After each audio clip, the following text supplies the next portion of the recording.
지금은 이제 저는 조정기라고 표현하는데요. 아, 조정기? 예, 예. 아, 어쨌든 여전히 상승기 상황이에요. 아, 상황인데, 그렇습니까? 예, 저는 그렇게 봅니다. 아, 그래요? 예.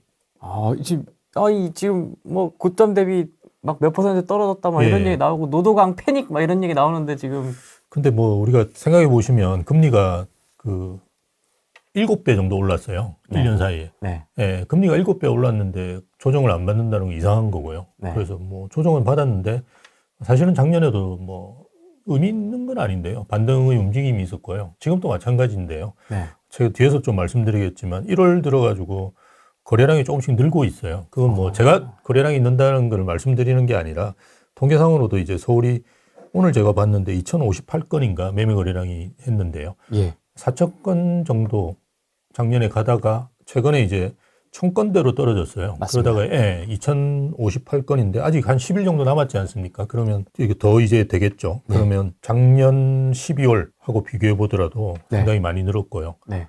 재작년 1월, 보통 이제 전년 동월이라고 해가지고 2023년 1월하고 또 비교를 하는 게 의미가 있고요. 그때하고 비교해 보더라도 상당히 많이 늘었어요. 그래서 다시 좀 움직이는 것이 아닌가. 특히나 어저께 통계가 저는 이제 데이터를 보는 사람이기 때문에 자꾸 통계 말씀드려 죄송하지만 2월 12일 기준으로 본다 그러면 네. 계속 지금 매매 시장은 하락폭이 좀 줄어들고 있고요. 전세 시장 하락폭이 조금 상승폭이 조금씩 늘어나고 있어요. 네. 그 중에 이제 2월 12일 통계 중에 의미 있는 부분은 송파구하고 중구가 이제 하락을 멈췄어요. 그래서 0%의 상승률인데요. 아주 뭐 미약하지만 송파구는 좀 의미 있게 보시는 게 좋고요. 네. 왜냐하면 과거에는 우리가 제일 먼저 움직이는 지역이 강남 재건축이었거든요. 네. 근데 지금은 송파구에 이제 대단지들이 제일 먼저 움직입니다. 이제 그 이유는 일단 대단지가 거래가 많이 있잖아요. 그래서 우리가 그 헬리오시티 같은 경우도 작년에 매매 거래가 아마 318건인가 이루어졌어요. 네. 그래서 근데 최근에 이제 거래가 거의 절벽 상태가 많이 있거든요. 네. 천세대 단지에도 보면 거래가 10건, 20건 정도밖에 안 되는 경우도 많이 있습니다. 근데 사람들이 이제 그 가격을 신뢰를 못 하는 거예요. 지금과 같이 이제 조정기 뭐 상승했다가 갑자기 또 조정을 받고 또 반등했다가 또 조정을 받고 이러다 보니까 그 가격에 대한 신뢰가 거의 없는 단지들이 대부분이에요. 맞습니다. 근데 뭐 헬리오시티 이런 데 300건 넘게 거래되니까 이 거래는 우리가 좀 어렵게 이야기하면 통계적인 유의성이 검증된 거거든요. 네. 그래서 이런 가격들은 신뢰를 해요. 그래서 뭐 엘리트도 그렇고요. 네. 이런 데는 이제 들어오게 되는 거죠. 그래서 송파구는 좀 의미 있게 보셔야 되는데 네. 송파구가 이제 하락에서 멈췄다는 거는 좀 시그널 차원에서 의미가 있지 않을까 그렇게 봅니다. 물론 이게 이제 추세적으로 가는 거는 시간을 좀 봐야죠. 한 3개월 정도 시간을 두고 봐야 되는데요. 네. 어쨌든 최근에 거래가 많이 줄었다가 다시 또 거래가 늘어나고 있는 상황들은 좀 눈여겨보실 필요가 있는 것 같아요. 이게 계절적 요인입니까? 아니면은 좀 사람들의 심리가 좀 풀린다고 보시는? 계절적 요인으로 본다 그러면 오히려 전세 같은 이를테면 1, 2월 달에 움직이는 건 전세니까요. 매매는 잘 움직이지는 않아요. 그래서 어느 시기나 보면 그 1월이나 뭐 작년 12월 이럴 때들은 매매 거래량이 낮습니다. 그런데 지금 좀 움직인다는 거는 어쨌든 뭐 이게 뭐 때문에 움직이는지 저도 아직까지 파악이 쉽지는 않은데요. 네. 뭐 최근에 이제 신생아 특례 대출도 나오긴 했지만 이게 그만큼 영향이 있는 건지 과거에 이제 우리 특례 보험 자료론하고 다르게 뭐 그런 의미도 있고요. 제가 말씀드렸듯이 송파구가 먼저 움직인다 이러면 신생아 특례 대출이라든지 특례 보험 자료론하고 전혀 관련이 없는 이야기들이거든요. 네. 그래서 뭐 사람들이 생각할 때 바닥에 근접했다고 또 판단을 하신 건지 또 도저히 못 참고 다시 또 내 집만 어쨌든 이게 뭐 우리가 지금 이야기하는 거는 뭐 집이 10채 있는 사람이 11채 사는 걸 이야기하는 게 아니라 대부분 이제 집을 뭐 안 가지고 있거나 한 채 가지고 있는 분이 갈아타거나 그죠 이런 거거든요. 이런 거로 볼 때는 뭐 사실은 이유가 다 있는 상황이 뭐 결혼을 해야 되니까 집을 사야 되고 뭐 이런 이유가 있는 거니까요. 그게 누르고 눌렸던 즉 공급도 이제 누적되지만 수요도 계속 누적되거든요. 근데 지금까지 그게 정상적으로 이제 발현이 안 됐는데 2021년 생각해 보시면 되는데요. 그때는 엄청나게 뭐 사람들이 많이 집을 샀지 않습니까? 그게 왜 그때가 갑자기 사람들이 집을 살 생각을 엄청나게 했느냐? 왜냐하면 제일 높을 때인데도 그죠? 그 이유는 누르고 참다가 이제 이동한 거거든요. 네. 그래서 지금도 아마 그런 요인이 많지 않을까 저는 이제 그렇게 보는데 어쨌든 조금 더 시장은 봐야 될 것 같아요. 근데 거래량이 최근에 조금씩 늘고 있다는 거는 저는 이제 그 사업도 하고 있는데요. 네. 벤처기업 우대빵이라고 하는 브랜드는 아는 분들은 꽤 아실 겁니다. 그래서 수도권 쪽에는 상당히 저희가 알려져 있는데요. 한 40여 개 정도 있어요. 저희 지점이. 예, 거기서 이제 실거래가가 이제 나오면 저희는 이제 바로바로 이제 알 수 있으니까요. 그래서 최근에는 또 저희가 거래 안 하더라도 그 집주인 인정을 하고 해놓으면 거래가 되면 이제 날라옵니다. 이게 거래가 됐으니까. 왜냐하면 허위매물 문제가 있기 때문에 내려라. 이런 식으로 네이버에서 이제 저희한테 공지를 해주기 때문에 알 수 있거든요. 네네. 그 건수가 1월 달에 276건이었는데요. 저번 달보다 한 1.7배 정도 늘어났어요. 예, 그래서 저희가 집계하는 그 수치도 이제 조금씩 늘어나고 있는 것들 보면 네. 조금 분위기는 달라지는 것이 아닌가. 이렇게 저는 보고 있습니다. 예. 그러면 이게 지금 사람들이 집을 안 사왔단 말이죠. 그렇죠. 한 근데 2, 3년 또, 예. 거래량이 이제 조금씩 늘어나고 있는 상황이고 예, 예. 사람들은 어쨌든 지금도 약간 아리까리 하거든요. 지금 그렇죠. 사야 돼 예, 말아야 돼. 예, 지금 맞습니다. 이러면서 지금 약간 모르겠다 이러고 있고 유튜브에서는 2차 폭락 얘기하고 있고요. 예. 여기서 고점 대비 30%더 빠진다. 이런 얘기 나오고 있는데 그럼 24년 서울 집값 좀 어떻게 될 것으로 보십니까? 제가 뭐 하락한다는 분들에 대해서 할 말이 많은데요. 뭐 그냥 넘어가도록 하고요. 네. 하도 제가 욕을 많이 들어가지고 100살 넘게 살 것 같은데요. 지금 말씀드렸듯이 그 이를테면 30%는 더 하락한다 그러면 거의 50% 하락하는 건데요. 네. 우리가 금융위기 때 하락률이 30%가 안 됩니다. 금융위기가 아니라 IMF 때 하락률이 나라가 망했어요. 네. 그리고 100대 기업 중에 한 반 정도가 그냥 다 날아갔습니다. 그래서 여러분 직장도 없고 그런 상태예요. 은행도 다 망하고. 네. 예, 그런 때 우리가 하락했던 율이 30%가 안 됩니다. 그러니까 그분들이 무슨 생각을 하는지 저는 잘 모르겠고요. 네. 저는 이제 강보합 수준으로 가지 않을까라고 봅니다. 왜냐하면 상반기에는 제가 이제 송파구가 다시 뭐 하락을 멈췄다라고 말씀을 드렸지만 대외적인 여건이 좋은 게 하나도 없어요. 아시다시피 금리도 지금 높은 상황이고요. 뭐 하락한다고는 하지만 언제부터 떨어질지도 명확하지도 않은 거고요. 그다음 경기 상황도 별로 좋지가 않습니다. 그죠? 그리고 뭐 여러 가지 대출에 따른 뭐 그런 부분도 예전에 비해서는 훨씬 더 타이트해졌고요. 뭐 네. 스트레스 뭐 DSR. 그런 것도 나오고 DSR도 나오고 이러다 보니까 좋은 여건은 전혀 없어요. 네, 그래서 상반기까지는 저는 크게 의미 있는 움직임을 보이지는 않을 것 같아요. 네, 그렇지만 하반기로 가면 말씀드렸던 변수들 우리가 이제 부동산 시장을 볼 때 세 가지 변수를 보시는 것이 중요해요. 네. 금융 사이드는 이제 통화량이라든지 금리를 봐야 되는데요. 예전에는 통화량만 봤어요. 저희가 분석할 때. 근데 지금은 금리를 봐야 돼요. 왜냐하면 예전에 비해서 대출을 많이 끼고 있어요. 집을 사는 분들이. 특히나 전세는 저도 이제 다주택자라 가지고 그 전세를 놔 보면 그 전세 대출이 없는 사람이 없어요. 네. 예, 그 대부분 전세 대출을 끼고 있잖아요. 그래서 금리도 보셔야 되고 통화량 같은 것도 보셔야 되고요. 두 번째는 이제 경기 상황이죠. 예, 경기가 어느 정도 좋으냐 안 좋으냐. 경기가 좋으면 당연히 부동산 시장도 좋죠. 또 하나는 수급 요인이에요. 네. 예, 수급 요인 중에 우리가 수요는 사실 알기 쉽지는 않아요. 그렇지만 공급 사이드에서 진행되는 거는 아파트는 정확하게 알 수 있어요. 그죠? 3년 분양을 하면 3년 후에 그냥 나와요. 그건 물론 좀 최근에는 좀 늦어지는 경향은 있지만 나오긴 나와요. 그래서 이 세 가지를 보셔야 되는데요. 일단 금리 상황은 이제 나쁠 건 없어요. 그죠? 네. 언제 떨어지느냐 가지고 이제 논란이 있는 네네. 거지. 예, 그리고 어느 정도 떨어질지 뭐 베이비 스텝을 하겠죠. 0.25%. 그렇지만 어쨌든 떨어질 일만 남았다. 예. 두 번째 수급 요인은 굉장히 긍정적이에요. 긍정적이라는 말은 뭐냐 그러면 서울에 입주하는 물량이 거의 없어요. 이제 아시다시피 올해 입주하는 물량이 10,000세대가 조금 넘는데요. 이게 어느 정도 수준이냐 그러면 네. 포항이 올해 10,000세대가 넘어요. 서울보다 많아요. 포항이 서울의 인구의 20분의 1이에요. 그리고 포항에서 입주하는 물량은 다 신규 물량이에요. 거기는 재개발, 재건축이 없어요. 아직 있을 수 있는 지역이 아니에요.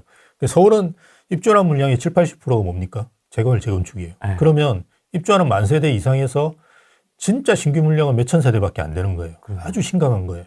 근데 이게 지금 상황에서 끝나느냐 그러면 아니에요. 2027년까지 가요. 이 상황이. 그러니까 올해 정상적으로 공급을 안 하면 2028년도 그렇게 될 수 있다는 말이거든요. 그러니까 지금 공급 안 하면 2027년까지 공급이 없는 거예요. 근데 말씀드렸다시피 서울이 왜 공급이 없느냐. 박원순 시장께서 공급을 안 했어요. 재개발, 재건축을 허락한 게 거의 없기 때문에 그래요. 아니, 교수님, 개포동 가니까 뭐 엄청나게 많이 입주하던데요. 강동 입주 그거는 물량. 이미 10년 전에 한 거예요. 재개발, 재건축 사업이라는 건 빨라도 10년이에요. 그죠? 그러니까 그 오세훈 시장 때 이미 다 끝났던 일들이 지금 입주하는 거예요. 근데 박원순 시장 거의 뭐 10년간 하나도 해주질 않았거든요. 그러면 그 여파가 계속 있을 수밖에 없어요. 그래서 제가 상승기라고 계속 이야기하는 거는 떨어지려면 의미 있는 입주량이 없으면 떨어지지 않아요. 우리나라 부동산 가격이 떨어졌던 때는 한 3번 정도 되는데요. 그때가 항상 어떤 의미에서 떨어졌느냐. 공급이 많았어요. 예, 그러니까 뭐 200만 호 건설 계획, 뭐 이런 입주 물량이 엄청나게 많거나 아니면 금융위기가 왔거나 딱 두 가지밖에 없어요. 금리가 너무 올라가지고 지금 상황이 됐는데요. 그거는 사실 금융위기에 준하는 수준이었어요. 그죠? 거의 7배가 올라갔으니까. 그래서 그런 걸 제외하고 나면 가격이 그러니까 하락기로 접어든 적이 없다는 말이에요. 그래서 말씀드렸듯이 이제 금리라든지 입주 물량, 그리고 우리가 또 볼 수 있는 게 경기는 선행지표를 보셔야 되는데요. 선행지표는 수출 증가율이에요. 수출 증가율 중에 우리가 크게 두 부분만 보면 돼요. 반도체, 자동차. 반도체와 자동차는 작년 10월 달에 이미 수출 증가율이 플러스로 돌아섰어요. 예, 다 그거는 뭐 아시는 분은 아실 거예요. 그리고 올 하반기로 가면 이제 거의 뭐 추세적으로 이제 오르는 상황. 지금 계속 좋아요. 예, 그래서 추세적으로 오르는 상황이 될 거예요. 뭐 경기 좋아지는 거예요. 그죠? 그 다음에 전세. 예, 전세는 물론 지금 말씀드렸던 다양한 변수들의 결과물이긴 하지만 뭐 지금 관망세로 돌아섰고요. 그래서 전세를 사는 분들이 많고 전세 사기, 저는 전세금 미반환 문제인데 어쨌든 전세 사기로 인해서 아파트로 몰리고 뭐 여러 가지 이유 때문에 지금 전세 상황이 시장에는 긍정적이고 하시려고 하는 분한테 굉장히 부정적이에요. 계속 오르니까요. 그래서 이런 네 가지 변수가 하반기로 갈수록 계속 그 부동산 시장을 자극할, 즉 가격을 올릴 수 있는 방향으로 가고 있어요. 예. 근데 혹자는 수급에 대한 예. 부분을 이제 좀 약간 예. 문제 제기를 의문을 제기를 하더라고요. 이게 매물이 사실 신규 물량만 있는 건 아니지 않냐. 기존 기축 물량이 나왔다 들어갔다는 이 물량 자체가 지금 쌓이고 있는 상황 아니냐. 아무도 이걸 중고 제품도 살려고 안 하는데 새 제품을 지금 살려고 하겠냐. 자, 왜 중고품을 안 사려고 할까요? 더 떨어질 것 같아서? 네, 더 떨어질 것 같아서 안 사려고 하고. 근데 내놓는 사람들은 왜 높여가 내놓을까요? 이 괴리가 좀 괴리가 있어요. 많아요. 네, 그래서 이 상품을 많이 나와 있다고 해도 사람들이 사지를 않는 거예요. 그렇다 그러면 지금 상황에서는 이제 폭락한다, 하락한다는 분 생각은 뭐냐 그러면 내놓는 사람이 떨어뜨려가 내놓으면 팔릴 거 아니냐. 그 맞아요, 실제로. 우리가 엘리트라고 하는 그 아파트 단지가 20억 이렇게 훌쩍 넘다가 그죠? 30평대 말씀드리는 겁니다. 그러니까 작년 초에 19억까지 뚝 떨어졌어요. 그랬더니만 사람들이 우악 들어와서 샀어요. 그래서 이게 나중에는 25억까지 올려놨어요. 가격이 25억까지 찍고 다시 지금 22억, 23억인데요. 20억 나오면 사겠다는 사람, 뭐 21억이면 사겠다는 사람이 저희 지점에도 대기하고 있어요. 근데 안 나오는 거예요. 떨어뜨려가지고 집주인들이 안 내놓는 거예요. 특히나 이게 외곽 지역 같은 경우는 그런 경우가 있는데요. 우리가 소위 이야기하는 주거선호 지역이라든지 이런 지역은 그렇게 내놓는 사람이 없어요. 여러분 가셔가지고 한번 공인중개사 찾아가지고 물어보세요. 그런 매물이 있는지. 거의 없는 거예요. 그런데 하나씩 나오면 거래가 되는 거예요. 그래서 거래 절벽인 상황이에요. 자, 우리가 IMF라든지 금융위기가 왔을 때는 어땠습니까? 모든 매물이 급매였어요. 그러니까 거래가 늘어나요. 그러니까 우리가 하락기에는 거래가 늘어나는 게 정상이에요. 그래서 제가 이게 하락기라고 안 하는 이유는 제가 30년 동안 연구도 하고 투자도 하고 뭐 사업도 하면서 느꼈던 점이 뭐냐 그러면 지금 현재 하락기가 될 수 있는 어떠한 지표도 하락기 지표가 없어요. 아까 말씀드렸듯이 하락기에는 급매들이 엄청나게 나와요. 그러니까 모든 매물들이 급매이기 때문에 살려고 하는 사람들이 확 들어와요. 그래서 2008년보다 금융위기가 난 이후에 2009년도에 거래량이 서울도 확 늘었어요. 4만 건에서 6만 몇 건인가 확 늘어버려요. 왜냐하면 자기가 살 수 있는 그 가격대로 엄청나게 떨어져서 나왔으니까 사람들이 들어와서 샀어요. 근데 지금 나와 있는 매물들이 의미가 없다고 제가 자꾸 말씀드리는 거는 가격을 안 떨어뜨린다는 거예요, 사람들이. 근데 자기가 죽을 것 같으면 가격을 떨어뜨리겠죠. 그런 사람들이 한두 건 떨어지면 이제 사는 거예요. 그리고 지금까지 말씀드릴 건 이제 기존 공급량입니다. 그죠? 그래서 우리가 신규 공급량도 제가 이야기 드렸던 신규 공급량인데 이게 분양을 해서 입주하는 건데요. 이게 또 의미가 있는 게 전세는 신규 공급량의 변수예요. 그러니까 전세를 사는 사람들은 굳이 내가 뭐 특별한 지역에 사는 것보다 새 아파트, 뭐 좋은 거 이런 거 살려고 하는 분들이 많아요. 왜? 새 아파트가 오히려 전세 가격이 싸요. 예, 왜냐하면 갑자기 그죠? 많은 매물이 나오니까 거기다가 새 거고 뭐 좋은 점이 너무 많은 거예요. 그리고 요즘 입주하는 아파트들 가보시면 알지만 커뮤니티도 너무 잘 돼 있고요. 네. 그래서 전세는 신규 아파트의 변수인데 이게 안 나오면 사람들이 자연스럽게 기존 아파트로 넘어가게 돼요. 그렇게 되었던 게 작년 초라고 생각하시면 돼요. 거기에다가 가격도 적절하게 떨어져 있고. 그러니까 사람들이 돌아서 사는 거거든요. 그래서 매물이 쌓인다. 매물이 가장 적었을 때가 언제냐? 2023년 1월이 가장 적었어요. 근데 왜 계속 떨어졌을까요? 그러니까 이 매물이 나와 있는 그 특성이라든지 이런 걸 보셔야 되고요. 지금 집을 내놓는 분들이 가지는 생각, 살려고 하는 분들이 가지는 생각들을 좀 현장을 가셔가지고 의미 있는 자꾸 그걸 파악을 하셔야 돼요. 근데 지금 그냥 그 하락한다고 하는 분들 대부분 현장을 몰라요.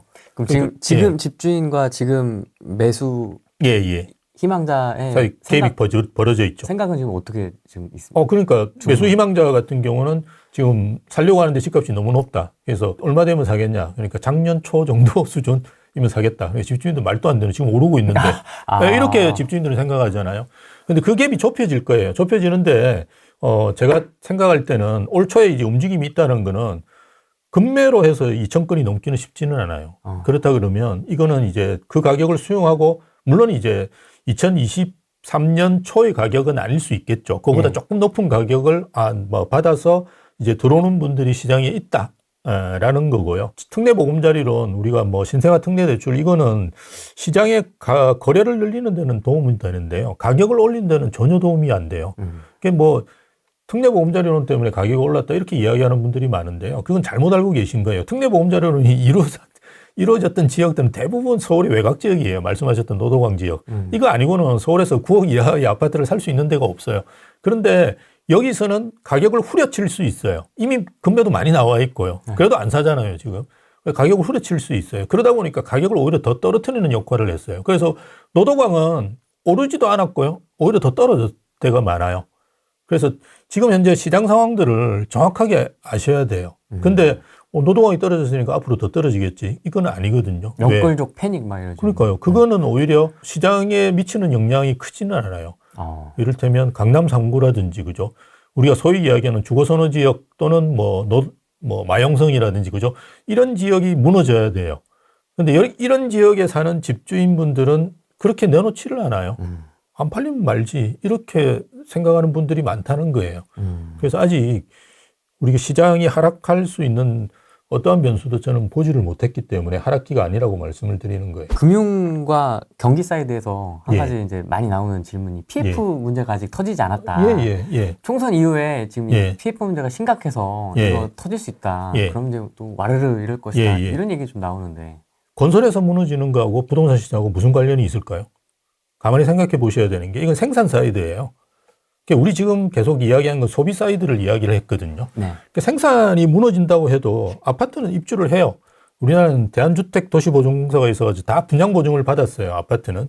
물론 제가 이제 빌라라든지 이런 상품은 이거 통계를 내기도 힘들고요. 의미 있는 데이터를 파악하기도 쉽지는 않아요. 그래서 제가 아파트에 대해서만 말씀을 드리는데요. 아파트는 어차피 입주를 하게 돼 있어요. 그리고 오히려 PF라든지 이런 게 문제가 생겨 건설회사가 안 지으면 어때요? 부동산 시장이 더 도움되는 거예요. 왜? 공급이 주니까. 그리고 실제로 지금 상황이 그 상황이에요. 그리고 지금 공급을 제대로 못하고 있거든요. 이거는 정부에서 너무 심각하니까 계속 공급 대책을 발표하고 있는데요. 자꾸 이상한 헛다리만 짚으니까 문제있지. 근데 그러니까 공급 대책을 계속 발표하고 있어요. 왜 그럴까요? 정부에서도 이미 아는 거예요. 이거 아주 심각한 상황이 벌어지고 있다는 걸 지금 알고 있는 거예요. 서울 입주량이 10,000세대가 된 적이 없어요. 우리나라 역사상 제가 30년 동안 본 걸로 서울의 입주량이 10,000세대인 경우는 보지를 못했어요. 내년에 조금 늘어났는데요. 그거는 둔촌 주공 때문에 늘어나요.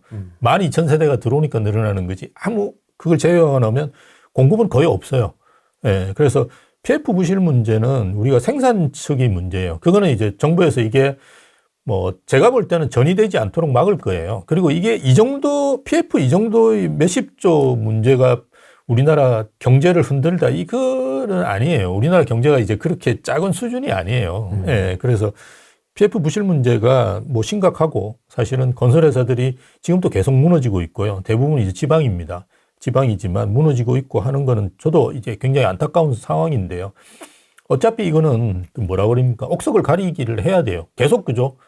이걸 그대로 둘 수는 없고요. 무너지는 사업장 같은 경우는 정부에서 인수해서 그죠? 임대주택으로 가든 뭐 어떤 방법을 그 재정을 투입해야 되겠죠. 예, 그런 것도 가야 되고 살아날 수 있는 사업장들은 살리고 뭐 이런 것들을 빨리빨리 해서 뭐 처리나 분류를 하는 것이 중요한 거지. PF 문제가 무너지니까 부동산 시장도 다 무너진다. 이거는 전혀 우리가 생산 측하고 소비 측 사이드를 잘 모르는 사람들이 하는 이야기예요. 내 집 마련 목적으로 예. 지금 분양가가 만만치 않거든요, 사실. 예, 예. 네, 지금 서울에 분양받는 거 좀 어떻게 보십니까? 일단 무조건 가격을 보셔야 되고요. 네, 네. 그래서 투기과일지구로 지정되어 있는 세 곳은 네. 아마 분양가 상한제가 적용되니까요. 그리고 가끔씩 분양가 상한제가 적용되는 지역들이 있어요. 예, 그런 지역들은 의미가 있습니다. 그래서 들어가셔가지고 매입을 하시더라도 시세 차익이 나니까요. 큰 문제가 없다라고 볼 수 있는데요. 그렇지 않은 가격대 같은 경우는 좀 고민을 해보시는 것이 좋은데요. 네. 이것도 하나 생각해 보셔야 돼요. 내년에 분양가가 떨어질까? 지금 건축비가. 그러니까요. 지금... 분양가가 떨어질 가능성은 거의 없어요. 그거는 내년에 분양가가 떨어진다는 사람은 지금 되게 이상하게 생각하는 거예요. 왜냐하면 땅값도 계속 오르고 있고요. 지금 작년에 땅값도 올랐어요. 아파트 가격이 떨어졌지만 땅값도 올랐고 제일 문제가 뭐냐 그러면 자재비라든지 인건비도 공사비가 엄청나게 오르거든요. 인건비도 엄청나게 올랐어요. 공사 현장에 가보시면 이제 한국 분들 거의 없으시고요. 외국 분들이 하시는데도 불구하고 그 인력들을 찾기가 어렵기 때문에 인건비도 엄청 올랐어요. 근데 어쨌든 공사를 해야 되잖아요. 그죠? 아파트를 지어야 되고. 그래서 이제 계속 이런 부분에서 원가가 올라가는 상황인데 내년에 분양가가 떨어질 걸 생각해서 올해 청약을 안 하면 내년에 더 올라 있는 상황이 될 거예요. 그래서 가격대를 보시는 것이 좋은데 예전에 생각하실 때처럼 뭐 10%, 20%싼 가격을 찾으시는 건 이제는 의미가 없다라는 거예요. 시세 대비. 그죠? 그럼 뭐 이미 많이 올랐으니까. 그래서 시세하고 거의 비슷하거나 뭐 이러는 것도 뭐 지역이 좋거나 이렇다 그러면 뭐 수용하실 수 있는 부분들도 고민하셔야 된다. 그리고 또 하나 이제 말씀드릴 수 있는 거는 원래 분양가는 지금 시세보다 높아야지 정상이에요. 이건 이제 경제학적 베이스로 말씀을 드리는 건데요. 네. 왜냐하면 지금 분양가는 3년 후에 집값을 결정하는 거예요. 그죠? 네. 그 3년 후에 집값은 우리가 그냥 폭등을 안 한다고 하더라도 물가 상승률이라든지, 그죠? 소득 증가율 수준으로 올라간다면 한 10%는 올라가는 게 정상이에요. 그래서 분양가는 기존 아파트보다 10% 높게 분양하는 게 정상이에요. 근데 우리가 지금 분양가 상한제라고 하는 최고 가격제에 묶여 있다 보니까 자꾸 그걸 분양가는 싸다 자꾸 생각하는데요. 원래 싼 게 아니에요, 분양가가. 예, 그래서 좀 그런 부분들, 이제는 분양가 상한제가 거의 풀렸잖아요. 그렇다 그러면 분양가가 시세보다 싸지 않다라는 걸 좀 생각하시면서, 그리고 앞으로 분양가가 그럼 떨어질 거냐? 그것도 한번 생각해 보시면서 본인이 이제 살려고 하는 집이라든지 이런 것, 지역에 나오는 이제 아파트들 분양가들을 좀 판단을 해 보셔야 될 것 같아요. 분양가를 언제까지 올릴 수는 없는 거 아니야, 건설사가. 그렇죠. 소비자 예, 예. 입장에서 납득 가능한 수준 정도까지 가고 나서 그렇죠. 그 한계점에 다다르면 이게 분양가가 예. 올리지 못할 것이다. 예. 그러면서 그 분양가가 그 정점에 다다르고 그 정점에 다다른 순간부터 이후부터는 이제 미분양이 조금씩 생기기 시작하고, 예. 그 다음에 이제 그 다음부터는 이제 집을 안 사게 되는, 왜냐면 너무 높아져 있으니까 분양가가. 예. 이 미분양이 이제 할인 분양이다 뭐다 뭐 예. 지방에서도 조금씩 얘기가 나오지 않습니까? 지방이 많죠. 네, 뭐 그런 얘기들이 나오면서 예. 이게 분양가가 언제까지 올라갈 수 있는 건 아니다. 예. 기축 아파트에도 또 이게 영향을 미칠 수도 있. 그러니까 제가 말씀드렸듯이 이게 신규 아파트는 그 기존 아파트에 영향을 미칠 수밖에 없고요. 그래서 지금 분양가가 계속 올라가면 사람들이 다시 또 기존 아파트로 눈을 돌릴 수밖에 없고요.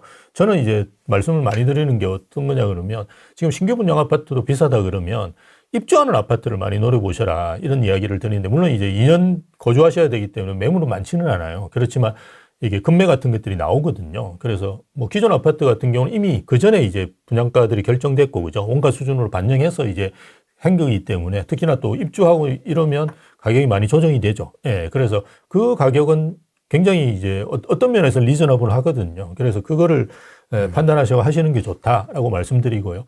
이게 단기간에 해결되기는 힘들어요. 예, 원가가 막 올라가는 부분을 단기간에 해결되기는 힘든데, 어쨌든 말씀하신 대로 소비자가 생각하는 것보다 너무나 올라가지는 못할 거예요. 왜냐하면 수급 요일이라는 게 다 수요가 이제 어느 정도 중요한 요소니까요.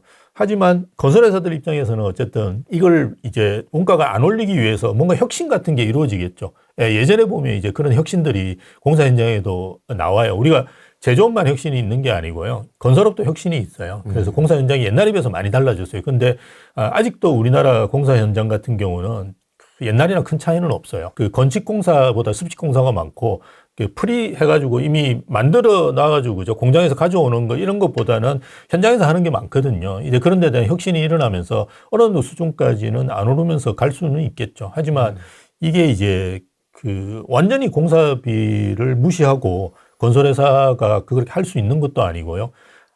안 하겠죠. 지금 상황이에요. 건설회사들이 공사 안 하고 지금 재건축 재개발 현장에서 나자빠져 있는 거거든요. 왜 자기가 하면 돈을 더 벌고 이게 안 하게 되면 사실은 그 비용적인 차원에서 그렇게 좋지 않은 면도 많이 있거든요. 다시 또 뭐 예전에 이제 둔촌유공 같은 경우 아예 그 기계 같은 다 빼버렸어요. 건설 장비. 그 다시 넣으면 사실은 그 더 받는다고 해도 손해보는 부분도 분명히 있거든요. 예, 그렇게 할 수밖에 없는 이유가 있어요. 예, 그래서 계속 이제 그 뭐 방법이 없으면 이제 그렇게 하고 아니면 공사를 안 짓거든요. 예, 공사를 안 하고 더 이상 아파트를 안 짓는 상황이 오히려 저는 더 걱정되는 거지. 지금 비용이 올라가는 상황 자체는 어느 정도 수준에 가면 뭐 지금 말씀하신 대로 한계점에 처할 거고요. 뭐 필요하면 더 이제 혁신을 통해서 내려올 수 있는데 지금 현재 상황이 문제죠. 우리가 지금 2, 3년 동안 집을 못 짓는 게 지금 가장 심각한 문제다라고 생각하시는 게 좋을 것 같아요. 저는 지금까지 한 번도 무주택자한테 어떤 이야기를 했냐 그러면 무조건 지금 살아. 무조건 지금 살아. 그러니까 집은 우상향하기 때문에 사라라고 말씀을 드리는데 우리가 판단을 해야 되는 게 뭐냐 그러면 그 하락기나 조정기 때는 매물에 집중하셔야 되거든요. 이게 언제 오를지 이런 건 고민하시면 안 되고요. 그거는 이제 상승기 때 하는 거고요. 하락기 때는 무조건 매물에 집중하셔야 돼요. 지금과 같은 경우는 좋은 매물을 이렇게 찾을 수 있는 좋은 시기거든요. 그래서 비슷한 가격에 나와 있는 매물들도 보면 층이나 향에 따라서 우리가 10% 20%씩 막 차이가 나거든요. 최근에는. 그러니까 좋은 층이나 좋은 향을 뭐 비슷한 가격이나 오히려 더 싼 가격에 지금 살 수 있으면 10% 20% 떨어지는 걸 고민할 이유가 없지 않습니까? 그죠? 그러니까 오히려 지금 그런 좋은 금매를 살 수 있는 시기인데 사실은 우리가 그 상승기 때는 좋은 매물을 사기가 쉽지가 않아요. 이거는 나오면 있는 거 그냥 사야 되거든요. 그럼 본인 층에도 마음에 안 들고 5층, 이거 애매한데 이거 사야 되나 말이야. 이런 고민만 맨날 하거든요. 상승기 때 여러분 잘 생각해 보시면 그래요. 그래서 오히려 이 조정기 때가 고르기 굉장히 좋은 시점입니다. 그래서 제가 뭐 계속 뭐 집만 사라고 이러는데 집은 한 채 있으셔야 되고요. 저도 살아보니까 집 가지고 번 게 거의 다인 것 같아요. 진짜. 네, 이것저것 했는데 우리가 저도 사업을 많이 하니까 사업하다 날리기도 하고 그죠? 그렇지 않습니까? 뭐 주식 투자가 날리기도 하고 그렇지만 궁극적으로 남는 게 진짜 집 한 채거든요. 그래서 집은 이제 우상향한다는 걸 가정한다 그러면 어쨌든 좋은 지역에 그죠? 예, 좋은 집을 사시는 것이 중요하고요. 그거를 가격을 굉장히 좋은 시기에 좋은 매물을 잘 잡으시는 뭐 그런 것들을 고민하시는 게 좋지. 야, 이게 올라가냐 내려가냐 그거 지금 고민하고 있을 이유가 없는 거죠. 1,000만 원이라도 싸게 사고 싶어. 그러니까 1,000만 원이나 2,000만 원이라도 싸게 사고 싶은 거는 좋은 매물 고르시면 가능하거든요. 지금 상황에서. 서울이 뭐 아파트 가격이 10억씩 하는데 얼마나 할 수 있나. 그리고 지금은 여러분들 그 가격 조정을 하시면 집주인들이 따라옵니다. 그죠? 예전에는 가격 조정하면 택도 없습니다. 예. 아니, 뭐, 그 가격 뭐, 1,000만 원, 2,000만 원 좀 깎아주세요. 이러면 그냥 획 돌아서 버리거든요. 오래. 예, 그러니까. 지금은 가격 조정도 가능하잖아요. 그러니까 아주 좋은 집을 사기 좋은 시기라고 오히려 보시는 게 맞아요. 그래서 오히려 조정을 잘 하셔가지고, 그죠? 10%, 20% 낮은 가격으로 사시면 앞으로 10%, 20% 떨어질 걸 고민 안 하셔도 되기 때문에 굳이 그런 걸 안 하셔도 됩니다. 제가 볼 때는 지금 그냥 자신이 없으신 거고, 뭐 준비가 안 돼 있어가지고 계속 그냥 쳐다보고만 있는 거지. 제가 만나본 무주택자들이 대부분이 그래요. 올라도 못 사고 떨어져도 못 사고 계속 못 사요. 그래서 궁극적으로 뭐냐 그러면 이 사람들 결정장애이거나 아니면 준비가 안 된 사람들이다라는 게 맞는 거지. 준비가 돼 있고 결정을 정확하게 할 수 있는 사람들 같은 경우는 지금 또 좋은 매물을 찾으시고 뭐 중개사분들하고 잘 하시고 뭐 우대방에도 내놓으시고 네, 이렇게 하시면 좋은 매물을 찾으실 수 있습니다. 서울이 좋은 건 알겠는데요. 예. 다이렉트로 서울에 갈 수 있는 시드는 제가 없습니다. 뭐 20대, 30대니까요. 예, 예. 그러면 이제 뭐 5천, 뭐 1억, 뭐 2억, 3억 뭐 이하일 텐데 이런 경우에는 좀 어떻게 좀 조언을 해주시겠어요? 지방은 가지 마시고요. 수도권 쪽이 좋기는 수도권도 지금 잘 아시다시피 수도권 외곽 같은 신도시에도 가 보시면 거의 1,000만 원대 가까이 떨어져 그 1,000만 원대 평당 1,000만 원대 정도 수준에서 사실 수 있습니다. 그래서 30평을 3억 정도 수준에서 사실 수 있는 데가 많이 있습니다. 근데 네. 그 지역이 이제 뭔가 호재가 있거나 그죠? 그러니까 서울하고 연결성이 굉장히 좋아야 되거든요. 가장 좋은 데는 신분당선 뭐 이런 데인데요. 그런데 이미 집값이 많이 높고요. 그렇지 않더라도 앞으로 이제 뭔가 철도에 따르는 호재들이 있는 지역, 이런 지역을 잘 고르시는 것이 좋겠죠. 네, 그래서 1억 뭐 이런 거 있다고 하셔가지고 오피스텔이나 이런 건 하지 마시고요. 네. 그러니까 오히려 저는 아파트가 좋고요. 아파트 중에도 정 안 되시면 서울 내에 있는 이를테면 뭡니까 조그만 아파트 같은 거 있잖아요. 방 2개, 방 하나 있는 이런 스튜디오형은 그 의미가 없고요. 안 오릅니다, 잘. 그래서 방 하나, 방 2개 있는 거는 일본에서도 컴팩트 맨션이라고 그래서 인기가 있습니다. 그래서 그런 상품들은 오르기도 오르고 나중에 뭐 나 살기 싫으면 월세 받기도 되게 좋거든요. 그래서 뭐 그런 상품을 사시거나 가격대를 좀 낮춰가지고 아니면 이제 말씀드렸듯이 좀 외곽에 있는 데인데 서울과의 접근성이 굉장히 좋아지는데 그리고 일자리가 좀 풍부한데 뭐 이런 지역들을 사시고 난 다음에 계속 가만히 있으시면 안 됩니다. 계속 어떻게 하셔야 돼요? 서울로 들어오셔야 됩니다. 갈아타기. 계속 들어오셔야 돼요. 왜냐하면 10년 후에 20년 후에 부동산 시장, 아마 10년 후에 부동산 시장은 저도 뭐 어느 순간 되면 떠나 있겠지만 부동산을. 10년 후에 부동산 시장이 어떻게 될지는 아무도 모릅니다. 네. 일본과 같이 돼가지고 진짜 도심만 오를지, 그죠? 이런 건 모르기 때문에 계속 도심으로 들어오셔야 돼요. 예. 최대한 안으로 들어올 예, 수 최대한 안으로. 도심이라는 게 우리가 그 광화문, 뭐 여의도, 그 다음에 강남이잖아요. 그게 이제 도심인데, 도심은 너무 비싸죠. 그죠? 네. 그래서 7광역 중심이라고 있어요. 서울 도시 생활권 계획에 보면 7광역 중심이라고 있습니다. 뭐 여기도 비싸긴 해요. 용산, 잠실, 뭐 청량리 이런 데이긴 한데요. 예, 그런 데들도 7광역 중심을 만들어 놓은 이유 자체는 여기가 일자리가 많기 때문에 그래요. 그래서 이런 일자리가 많고 서울 도심과의 접근성이 좋은 지역들은 뭐 좋으니까요. 계속 들어오시는 것이 좋습니다. 그런 생각하시는 분들은 갑자기 이제 생각난 건데 예. 그 소액으로 지금 예. 빌라 시장 박살났으니 오피스텔도 뭐 지금 짓질 않는다 그런 기사를 제가 많이 봤거든요. 예, 예. 오피스텔 자체 시장이 뭐 거의 무너졌기 맞습니다. 때문에 예, 거의 무너졌죠. 그럼 좀 이런 시기에 좀 싸게 한두 개 좀 사놓으면 어떨까요? 빌라나 오피스텔. 일단 이거를 생각하셔야 되는데요. 예, 저도 이제 뭐 오피스텔 가지고 그 주택 임대 사업도 했는데요. 네. 오피스텔은 어떤 걸 사시느냐가 중요합니다. 그래서 스튜디오형으로 해서 방이 없는 거 사시는 거는 굉장히 치명적이에요, 이제. 왜냐하면 여러분들 역세권에 지나다니시다 보면 어느 날 갑자기 건물이 확 올라와 있어요. 그리고 갑자기 청년들이 막 왔다 갔다 합니다. 뭐냐? 역세권 청년주택이에요. 이게 주변 시세에 비해서 50%에서 80% 사이예요. 그러면 여러분들이 임대료를 맞출 수가 없어요. 왜냐하면 여러분 그 오피스텔은 더 오래됐을 거고, 그죠? 그 정부에서 하는 것도 아니기 때문에 뭔가 의심적 흔적도 있고, 예, 그래서 그런 쪽으로 다 몰려갑니다. 오피스텔에 사시는 분들은 뭐 가구고 뭐고 없어요. 그냥 이게 가방 하나 들고 그냥 옮기시면 되거든요. 네. 예, 그러니까 그거하고 경쟁하기 위한 상품은 뭐냐? 그럼 방이 하나 있거나, 그죠? 2개 있거나, 이렇게 좀 큰 거, 아파트라고 보통 이야기하는데요. 아니면 이제 아파트하고 같이 있는 상품. 이런 데들은 그 아파트의 편의시설을 누릴 수 있어요. 그런 상품을 사시는 거는 서울 내에서는 괜찮습니다. 저는 이제 많이 권해드리고요. 그리고 연립이나 빌라 같은 경우는 연립 상품은 재개발 이슈가 있는 거 사셔도 돼요. 재개발 이슈가 있는 건. 근데 그게 아닌 거는 장기적으로도 별로 그렇게 전망은 있지는 않습니다. 그래서 조심하시는 게 좋고요. 이것 두 가지는 그냥 아파트 하시는 분들보다 전문적으로 하시는 분들이 하는 그 시장이에요. 그래서 나는 아파트도 아직 투자를 안 해봤다. 이런 분들 같은 경우 가격이 낮는데 무주택자이기 때문에 오피스텔을 한다. 이건 위험할 수 있죠. 예, 난 내 집 마련도 안 했는데 투자로 들어간다, 처음부터. 이건 되게 위험할 수 있습니다. 그래서 그런 부분은 전문가분들하고 상의를 하시거나 네. 이렇게 하시는 게 좋겠죠. 아마 전세가에도 관심이 많을 것 같습니다. 왜냐면 예. 전세를 끼고 사는 사람들이 많기 때문에. 그렇죠. 대부분 그렇게. 전세가 아까 공급 거의 뭐 씨가 말라간다. 예. 이런 이야기가 나왔던 것 같은데. 예. 전세 가격 앞으로 좀 어떻게 될 거라고 보는? 예, 앞으로 계속 오를 거예요. 그리고 지금 제가 2024년 지금까지 통계를 살펴봤는데요. 매매 가격은 지금 한국부동산원 2월 12일 기준입니다. 한국부동산원 자료를 보면 네. 올해 이제 매매 가격은 0.39% 떨어졌고요. 전세 가격은 0.36% 올랐어요. 그런데 매매 가격은 하락폭이 줄어들고 있고요. 전세 가격은 상승폭이 늘어나고 있어요. 예, 그래서 저는 지금과 같은 상황이 최근에 이제 부동산 시장을 본 분들은 좀 특이하다라고 생각할 거예요. 매매 가격이 떨어지는데 전세 가격이 올라요. 원래 그래요.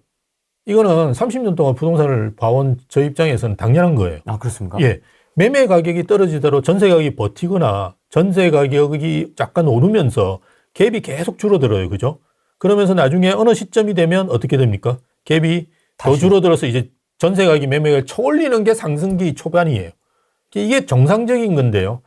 왜 2년 전에 전세 가격도 같이 떨어졌냐? 네. 전세가 예전엔 다 자기 자본이었어요. 1, 2억밖에 아니기 때문에. 그리고 은행에서 안 빌려줬어요.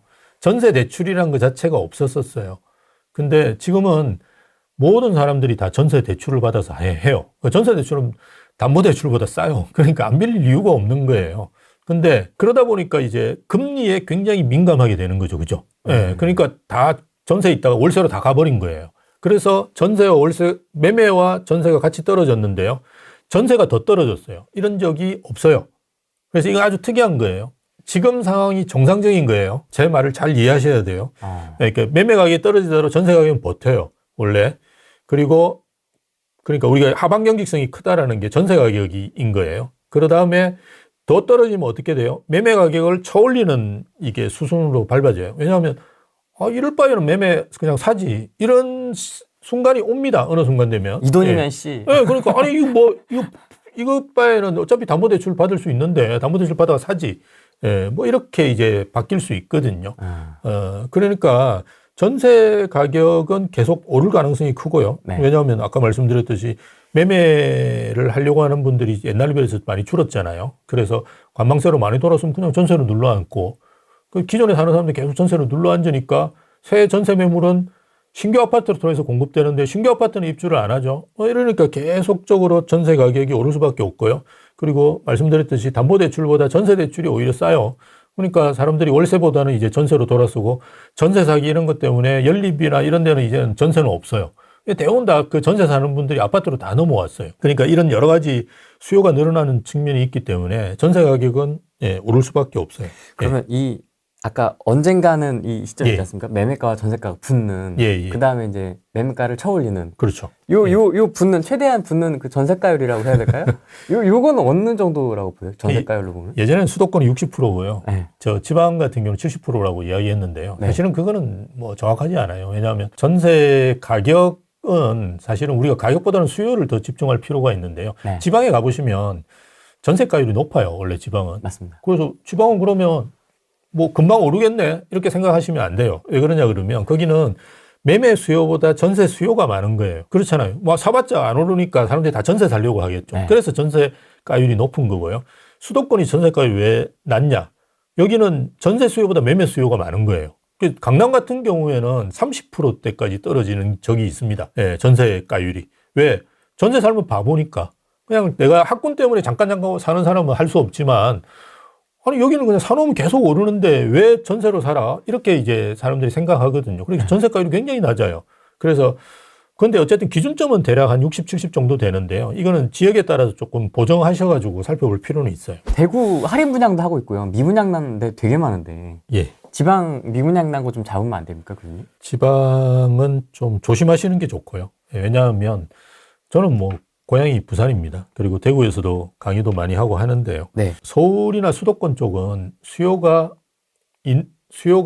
많으냐 적으냐 이렇게 우리가 이야기를 하잖아요. 없어지는 경우는 없어요. 지방은 없어져요. 수요가. 그러니까 살려고 하는 사람이 없어요. 그 말은 내가 집을 내놓으면 보러 오는 사람이 1년 동안 아무도 없다는 거예요. 그래서 타이밍이 굉장히 중요하거든요. 들어가는 타이밍과 빠지는 타이밍을 잘 보셔야 되는데 그건 또 사실은 말씀드렸던 전문가적인 영역이 좀 필요하잖아요. 그리고 대구라든지 뭐 제가 이제 모든 지역을 나쁘다고 말씀드리는 건 아니고요. 세종 같은 데는 저도 유심히 보고 있어요. 왜냐하면 그 입주 물량이 이제 거의 없어지거든요. 그런데다가 뭐 계속적으로 떨어져 왔고 조금 지방 중에서는 굉장히 빠르게 움직이는 지역이 세종입니다. 그래서 그런 지역들은 좀 유심히 보고 있는데요. 대구나 뭐 이런 경북 지역들 이런 데 보면 입주 물량이 많아요. 그죠? 올해도 그렇고 내년도 많아요. 뭐 이런 지역들은 지금 당분간 회복되기가 쉽지가 않거든요. 그래서 지역 부동산 시장에 들어갈 때는 입주 물량을 굉장히 잘 보셔야 돼요. 예, 그래서 입주 물량이 계속 많다 이러면 굉장히 조심하시는 게 좋고요. 네. 그리고 장기적으로 과연 우리가 서울도 이제 의미 있는 지역만 살아남는다. 제가 이렇게 말씀드렸잖아요. 그럼 지방은 서울은 이제 그 뭐 강남 3구라든지 그 범위가 상당히 넓을 거예요. 용산 뭐 이렇게 넓을 건데 지방은 정말 좁을 거예요. 그렇지 않겠습니까? 그죠? 네. 인구가 계속 주니까. 그래서 훨씬 더 어려운 시장이다라고 보시는 게 맞겠죠. 예, 예. 조심을 해야 될 것 같다. 예, 예, 좀. 그러면 지금 이미 기투자된 지방 아파트들은 어떻게 할까요? 그러니까 옥석 가리기를 하셔야겠죠. 예, 장기적으로 가도 뭐 문제가 지금 당장 팔면 안 팔리실 거예요. 네. 예, 그래서 난 뭐 정렬을 해야 되겠다. 그러면 정렬을 해주시는 것도 나쁘지 않고요. 왜냐하면 장기로 보셔야 될 부분이 있다 그러면. 그래서 아니면 이제 이게 장기적으로 가더라도 뭐 큰 문제는 없겠다. 이러는 상품 같은 경우는 좀 들고 가시는 것도 괜찮고요. 지금은 아마 전세를 내주셔야 될 거예요. 서울도 이제 그런 지역이 많으니까요. 뭐 역전세 난으로 해서 그냥 전세를 내주는 필요가 있을 때는 그렇게 하시면서 좀 장기로 가져가셔야 될 거고요. 아닌 데들은 그냥 뭐 빨리 던지시는 게 저는 낫지 않을까. 그냥 포기하셔가지고 예, 그냥 손해보시더라도 빨리 네. 하고, 왜냐 그러면 여러분들이 자꾸 이제 자산 투자를 할 때 계속 고민하셔야 될 사항이 뭐냐 그러면 매몰 비용이에요. 썬크 코스트라 그래가지고 네. 이거를 내가 어느 정도에 회복할 수 있느냐 자만 생각해 보면, 최근에 이제 은행 가셔가지고 예금을 해보시면 한 3.5에서 뭐 한 4% 가까이 이렇게 금리를 주거든요. 그래서 내가 만약 1억이 있다 그러면 뭐 한 350이나 400만 원 정도 되잖아요. 그러면 이걸 한 3년이나 5년 굴리면 그죠? 상당한 수준의 그게 한 10%나 20% 정도 되잖아요. 그러면 내가 10%나 20%를 손해보더라도 그죠? 한 5년 내면 은행에 넣어놔도 이게 그 회복이 되거든요. 그런 식으로 생각하셔야 되는데, 만약 이제 전세를 놓으면 4년 동안 사실은 신규로 그죠? 이게 팔기가 쉽지 않은 경우가 많거든요. 지방 같은 경우는 이거 뭐 투자하시는 분들보다는 그냥 들어와서 사시려고 하는 분이 많기 때문에 그냥 갭 투자로 해서 팔기가 쉽지가 않을 수가 있습니다. 그러면 4년을 또 기다리셔야 돼요. 그래서 그거를 판단을 하셔야 된다는 겁니다. 교수님, 20, 30년 월급 모아서 겨우 살똥말똥한 서울 집값이 정상입니까? 이 PIR과 주택가격 부담지수에 대한 이야기입니다. 그렇죠. 네. 이 지금 너무 비싼 거 아닙니까? 월급을 오롯이 다 모아도 지금 30년이 걸린다는데 지금. 이 지표가 네. 저는 별로 신뢰 안 하는 지표인데요. 사람들이 그렇죠. 이걸 완전히 무슨 맹신. 예, 맹신하는 분들이 많은데요. 왜냐하면 20, 30년 월급 모아서 사는 사람을 제가 한 번도 못 봤고요. 왜냐하면 20, 30년 월급을 모아야만 살 수 있잖아요. 서울 아파트를. 그러면 나이가 60대 정도 되시는데 대부분 다 그 전에 사시거든요. 집은. 뭐 30대나 40대 정도에 사시지. 그러면 10년치 월급을 모아 살 수 있냐? 그것도 아니거든요. 왜냐하면 여러분 월급을 저축해 보시면 그냥 평상적인 그죠? 우리가 통상적인 직장인이시라 그러면 한 달에 100만 원 모으기 힘들어요. 네. 전 뭐 지방의 대학의 교수였기 때문에 100만 원 모으기도 힘들었어요. 네. 예. 100만 원 모아봤자 10년 모으면 1억 정도 돼요. 어떻게 집을 사요? 못 사잖아요. 그렇게 집을 사는 사람이 없다라는 거예요. 제가 말씀드린. 그냥 저질러 놓고 갚아 나가는 거예요. 소득은 대출을 얼마만큼 내느냐의 변수이지 집을 사는 변수는 사실은 아니에요. 지방에 300~400만 원 받는 교수도 집을 샀다니까요. 다주택자였고. 그 변수가 아니에요. 그러면 뭐가 우리가 변수냐? 자산이에요. 내가 이제 그동안 저축해 놓은 거, 그죠? 뭐 아니면 부모한테 슬쩍슬쩍 받은 거, 뭐 이런 걸 가지고 집을 사는 거지. 그리고 대부분 우리 젊은 분들, 제 조카도 그렇고 이렇게 집 사는 데 따라가 보면 대부분 부모님들이 도와주세요. 예, 그래서 그걸 가지고 집을 사는 거지. 20, 30년 월급 뭐 집을 사는 사람이 어디 있겠습니까? 아무도 없어요. 그리고 최근에 제가 어저께인가 나왔는데요. 우리나라의 노인 빈곤율 지표라는 게 있어요. OECD에서 하고 있는 노인 빈곤율 지표인데 우리나라가 40%가 넘어요. 네, 1등이던데요? 그래서 항상 전 세계 1등이에요. 네. 제 주변에 보면 빈곤한 사람이 별로 없어요. 아니, 주변에 너무. 아니요. 그 있잖아요. 제 부자들만- 고등학교 동창들도 보면 그렇게 빈곤한 사람 많지는 않아요. 오히려 자산의 상당 부분은 어디가 있습니까? 베이비 부모가 가지고 있어요. 그죠? 근데 왜 이렇게 우리나라는 가난한가? 이것도 소득만으로 따지는 거예요. 노인 빈곤율도. 근데 우리가 60대 넘어가면 소득이 없잖아요. 대부분은. 네, 네. 그냥 국민연금 나오는 정도 수준인데 그동안 이제 저축해 놓았던 거 또는 연금, 내 집 마련한 걸 가지고 주택연금으로 쓰거나 이런 걸 가지고 살아가기 때문에 노인 빈곤율이 높을 수밖에 없어요. 그래서 우리나라 이제 물론 이제 잘못되어 있는 자산의 구조죠. 왜냐하면 부동산에 좀 집중돼 있고 그죠. 뭐 현금 유동성 같은 거 확보를 잘 못하고 있는 이런 부분이 문제가 있는데 이거는 자산의 구조조정을 해주면 되는 거지. 소득이 적다고 노인 빈곤율이 높다. 그래서 막 겁을 주면서 우리 정치 쪽에서 한쪽 사이드에서 계속 뭐 복지를 해야 된다 이렇게 이야기하는데요. 그거하고는 좀 잘못된 거예요. 그래서 제가 말씀드리는 건 뭐냐 그러면 우리가 자산도 있고 소득도 있어요. 자산이 전혀 없는 사람도 있겠지만 대부분은 우리나라 분들은 외국 분들에 비해서 자산이 많아요. 외국에는 정말로 그만둘 때 10,000불, 20,000불 가진 놈도 잘 없어요. 제가 보면. 예. 그리고 몇 천만 원 또 가지고 있는 놈이 없어요. 왜냐면 걔들은 직업의 유연성이 굉장히 뛰어나기 때문에 고용의 유연성이 그냥 바로 하면 취업이 되거든요. 그럼 주 단위로 살아요. 애들이 대부분. 주급. 예, 주급으로 해가지고 주 단위로 사는데 우리는 그렇게 사는 사람이 거의 없어요. 사실은. 그래서 대부분이 자산을 가지고 있고요. 집 한 채도 가지고 있고 그다음에 월급 뭐 이런 걸로 하는 거기 때문에 20년, 30년 모아야 되는데 이 가격이 엄청난 거 아닙니까? 이게 대부분 하락론자들의 논리예요. 그래서 이 정도까지는 떨어진다. 떨어져야 된다. 떨어져야 된다는데 제가 집을 산 30년 전에도 집값은 높았고요. 제가 집 살 때도 야 이거 미친 가격이네 이렇게 이야기했어요. 10년 전에도 그랬고요. 20년 전에도 그랬어요. 앞으로도 그럴 건데요. 네, 계속 그럴 거예요. 집값은 높아요. 집값이 낮다고 생각하고 집을 사는 사람은 아무도 없어요. 그건 정말 금수저 몇 천억이나 몇백억 있는 사람만 그런 거고요.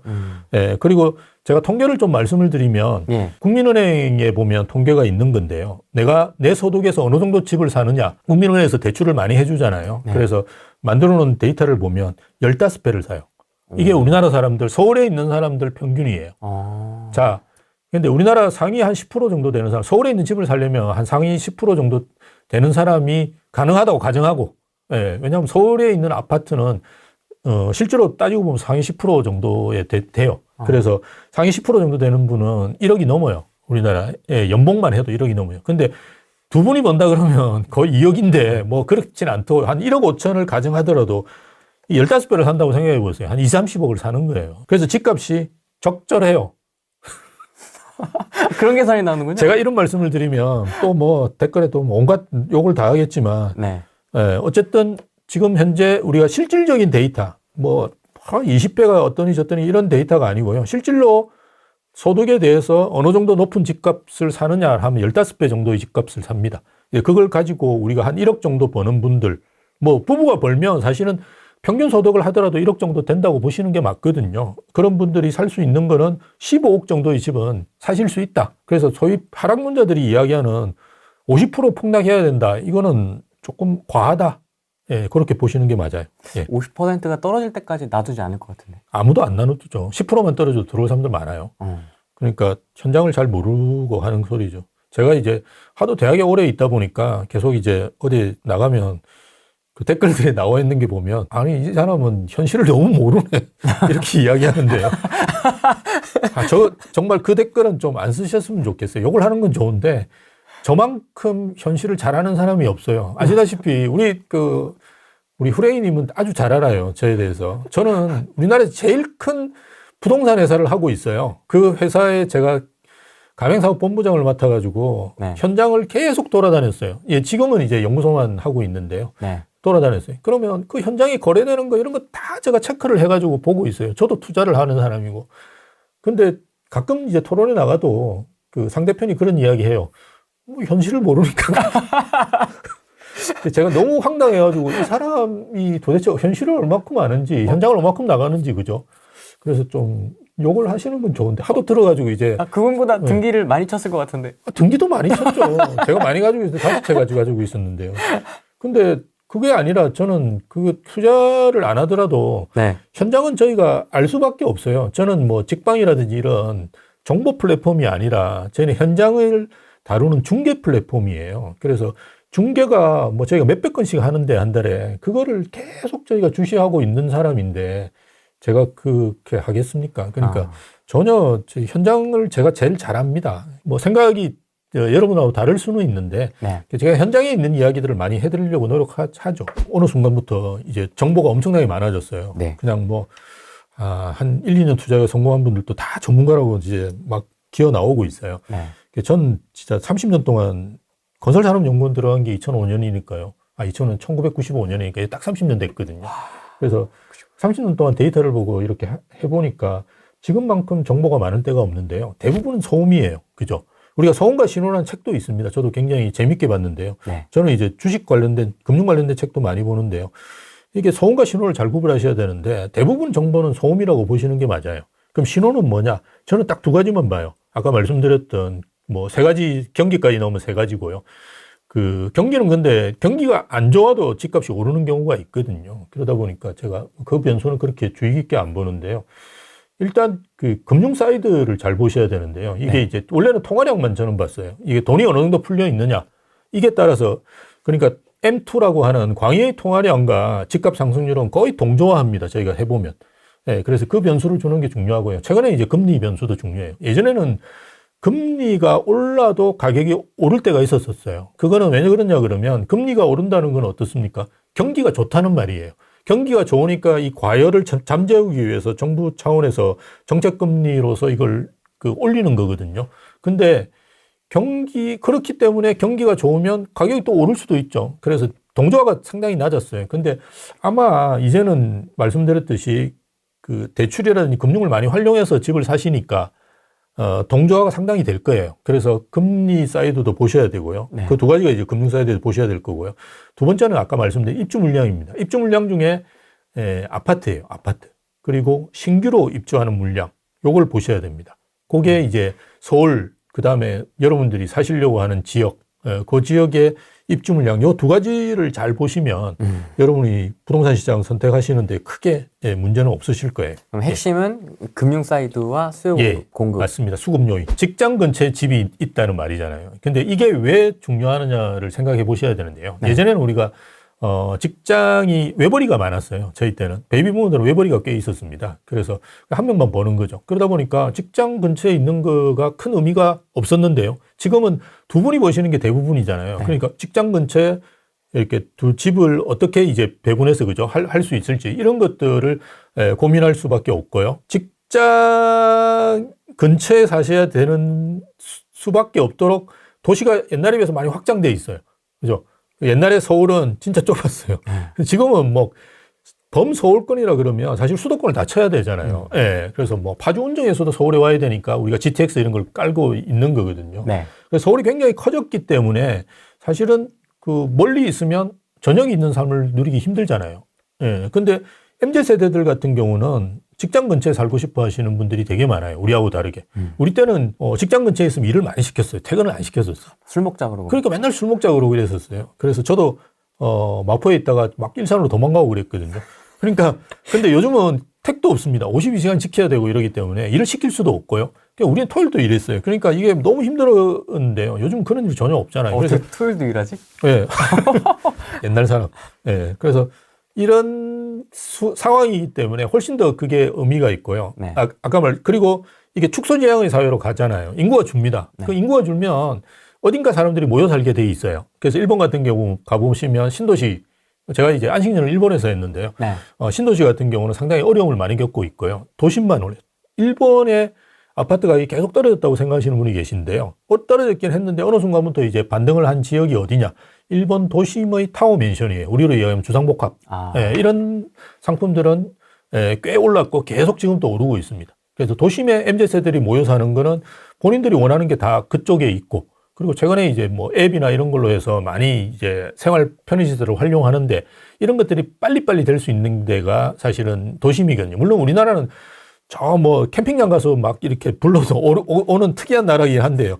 외국의 대부분의 국가들은 도심에 몰려 있어야 이런 서비스를 이용할 수 있어요. 예, 그러다 보니까 MZ세들도 굉장히 도심에 몰려 살고 싶어 하고 이런저런 요인 때문에 직장 근처에 몰려 사셔야 되는 거는 이제는 아주 필수적인 거다. 그러면 어떻게 해야 직장 근처에 가셔야 된다라는 거예요. 그럼 예. 투자도 직장 근처에 있는. 그렇죠. 그렇게 되네요. 자, 3도심이 되게 중요하잖아요. 근데 3도심이 왜 3도심이겠습니까? 일자리가 제일 많은 지역이라서 그렇잖아요. 그래서 강남, 뭐 여의도, 그다음에 광화문 이런 데가 일자리가 많기 때문에 서울에서 3도심이라 해서 지금도 계속 그죠? 정부에서도 3도심이라고 하고 있습니다. 네. 근데 3도심은 비싸잖아요. 네. 그럼 어떻게 해야 되느냐? 아까 말씀드린 7광역 중심 같은 경우를 이렇게 좀 7광역 중심도 마찬가지입니다. 그래서 그런 지역으로도 이제 확장하시더라도 어쨌든 일자리가 많은 곳 또는 일자리가 앞으로 많아질 곳 이런 데들을 이제 사시면 투자 차원에서 좋겠죠. GTX가 뚫렸기 때문에 이제 예.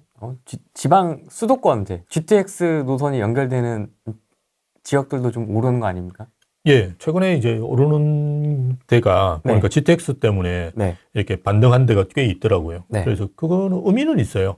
네, 의미는 있고 GTX가 완전히 뭐 무시할 변수는 아닌데요. 네. 저는 GTX가 뚫리면 더 의미 있는 데가 어디냐? 강남이에요. GTX를 놓는 목적을 여러분 생각하셔야 되는데요. 네. 정부에서 GTX를 왜 까느냐? 도심과의 접근성을 강화하기 위해서라고 GTX 사업 목적에 딱 나와 있어요. 아, 그래서 도심과의 접근성을 강화하기 위해서, 그래서 우리가 보통 인구라 그러면 서울은 인구가 계속 유출되고 있잖아요. 예, 그래서 올해도 뭐 아마 몇만 정도 유출될 건데요. 우리가 생활 인구라고 있는데요. 이 통계는 여러분 서울시에 들어가서 보실 수 있어요. 생활 통계는 서울에서 직장 생활을 하는 분들, 뭐 서울에 낮에 계시는 분들, 예, 이런 분들 통계인데요. 계속 늘어요. 그리고 1,000만이 훌쩍 넘어요. 예, 그러니까 GTX를 뚫어가지고 파주운정, 자꾸 파주운정 말씀드려 죄송한데 어쨌든 파주운정에 사시는 분들 같은 경우 서울에 들어와야 되잖아요. 왜? 직장이 있으니까. 네. 그리고 끝나고 나면 바로 집에 가시겠냐? 그것도 아니란 말이에요. 뭐 이렇게 돌아다니시다가 뭐 업무도 보고 뭐 저녁도 드실 때도 있고, 그죠? 업무 협의도 하시고 뭐 이러다 보면 계속 그 서울 도심이 강화가 되지. 파주운정은 정말 우리가 생각하셔야 될 게 뭐냐? 장기적으로 보면 베드타운이겠죠, 그죠? 거기 만약 인구가 계속 주는데 파주운정에 서울과 같은 시설들이 계속 들어올 거냐? 그건 생각하기 힘들죠. 그러니까 GTX를 하더라도 그 지역이 오르는 건 한계가 있을 거예요, 분명히. 그럼 어디가 좋아질 거냐? GTX가 만나는 현재 뭐 EF까지 만든다고 하는데 네. 그거는 제가 살아있을 동안 보기 힘들 거예요. 여러분도 그걸 잘 생각하셔야 되고요. 예, 최근에 이제 뭐 김포 5호선 연장하면서 제가 말씀드렸는데 네. 제가 70, 80대도 보기 쉽지 않을 거다. 왜냐하면 그 계획이 10년이에요. 뚫리는 게 2034년 뭐 이렇거든요. 근데 계획대로 안 되잖아요. 네. 대부분 계획에서 정말 심하게 늦어지면 5년, 10년 늦어지거든요. 그러니까 한 20년 후면 저가 한 80대거든요. 그때 내가 이걸 연장선을 볼까 말까. 그런데도 계속 보면 김포하고 검단하고 싸우고 있어요. 그래서 네. 싸우지 마시고 빨리 해도 당신들 살아있는 동안 볼까 말까 하다. 그런 이야기 했는데요. GTX 나머지 거는 사실 의미가 없어요. 그래서 지금 현재 이제 하고 있는 것만 좀 의미 있다고 보셔야 되는데요. 서울역, 그 다음 청량리, 그리고 삼성동. 요 세 개가 결절점이에요. 즉 환승역이에요. 네, 네. 그러니까 여기는 상당히 의미가 있을 거예요. 그죠? 네, 왜 여기를 부딪히게 만들어 놨을까? 이런 생각들 좀 해보시는 게 좋을 것 같아요. 예. 괜히 그 환승역으로 만들지 아니, 않았으니까. 뭔가 이유가 있을 겁니다. 특히나 삼성역은 진짜 의미가 있겠죠. 그죠? 그리고 최근에 강남은 원래 우리가 강남이라고 그러면 어딥니까? 대치동이라든지 이런 쪽이 원래 압구정도 이런 쪽이었는데요. 반포로 조금 동쪽으로 좀 가고 있어요. 예, 강동이 개발되면서. 그래서 삼성역 쪽이 사실은 강남구에서 거의 끝이잖아요. 예, 그러니까 좀 가고 있거든요. 그래서 왜 그렇게 만들어 놨는지를 좀 생각해 보시면 삼성동에 엄청난 개발 사업이 많이 들어가고 있어요. 그죠? 예, 그래서 우리가 자꾸 일자리를 말씀드렸지만 GTX 일자리가 많은 곳은 여러분 걱정 안 하셔도 돼요. GTX가 뚫릴지 안 뚫릴지. 왜? 뚫을 수밖에 없어요. 외곽에서 서울에 놀러 오지는 않잖아요. 그러니까 일자리가 있는 데이기 때문에 서울로 오거든요. 그러니까 내가 일자리가 많은 동네다 그러면 뭔가 교통 여건이 개선될 수밖에 없어요. 저는 마곡에 사는데요. 마곡에도 보면 공항철도 있죠. 5호선 있죠. 9호선 있어요. 왜 그럴까요? 마곡에 일자리가 많아요. 최근에 들어서. 그러니까 뚫어놓는 거예요. 그렇게. 그래서 일자리가 많으면 뭐 내가 GTX에 목을 맬 필요가 없어요. 당연히 다 생기게 됩니다. 그래서 일자리가 중요하다라고 말씀드리는 거예요.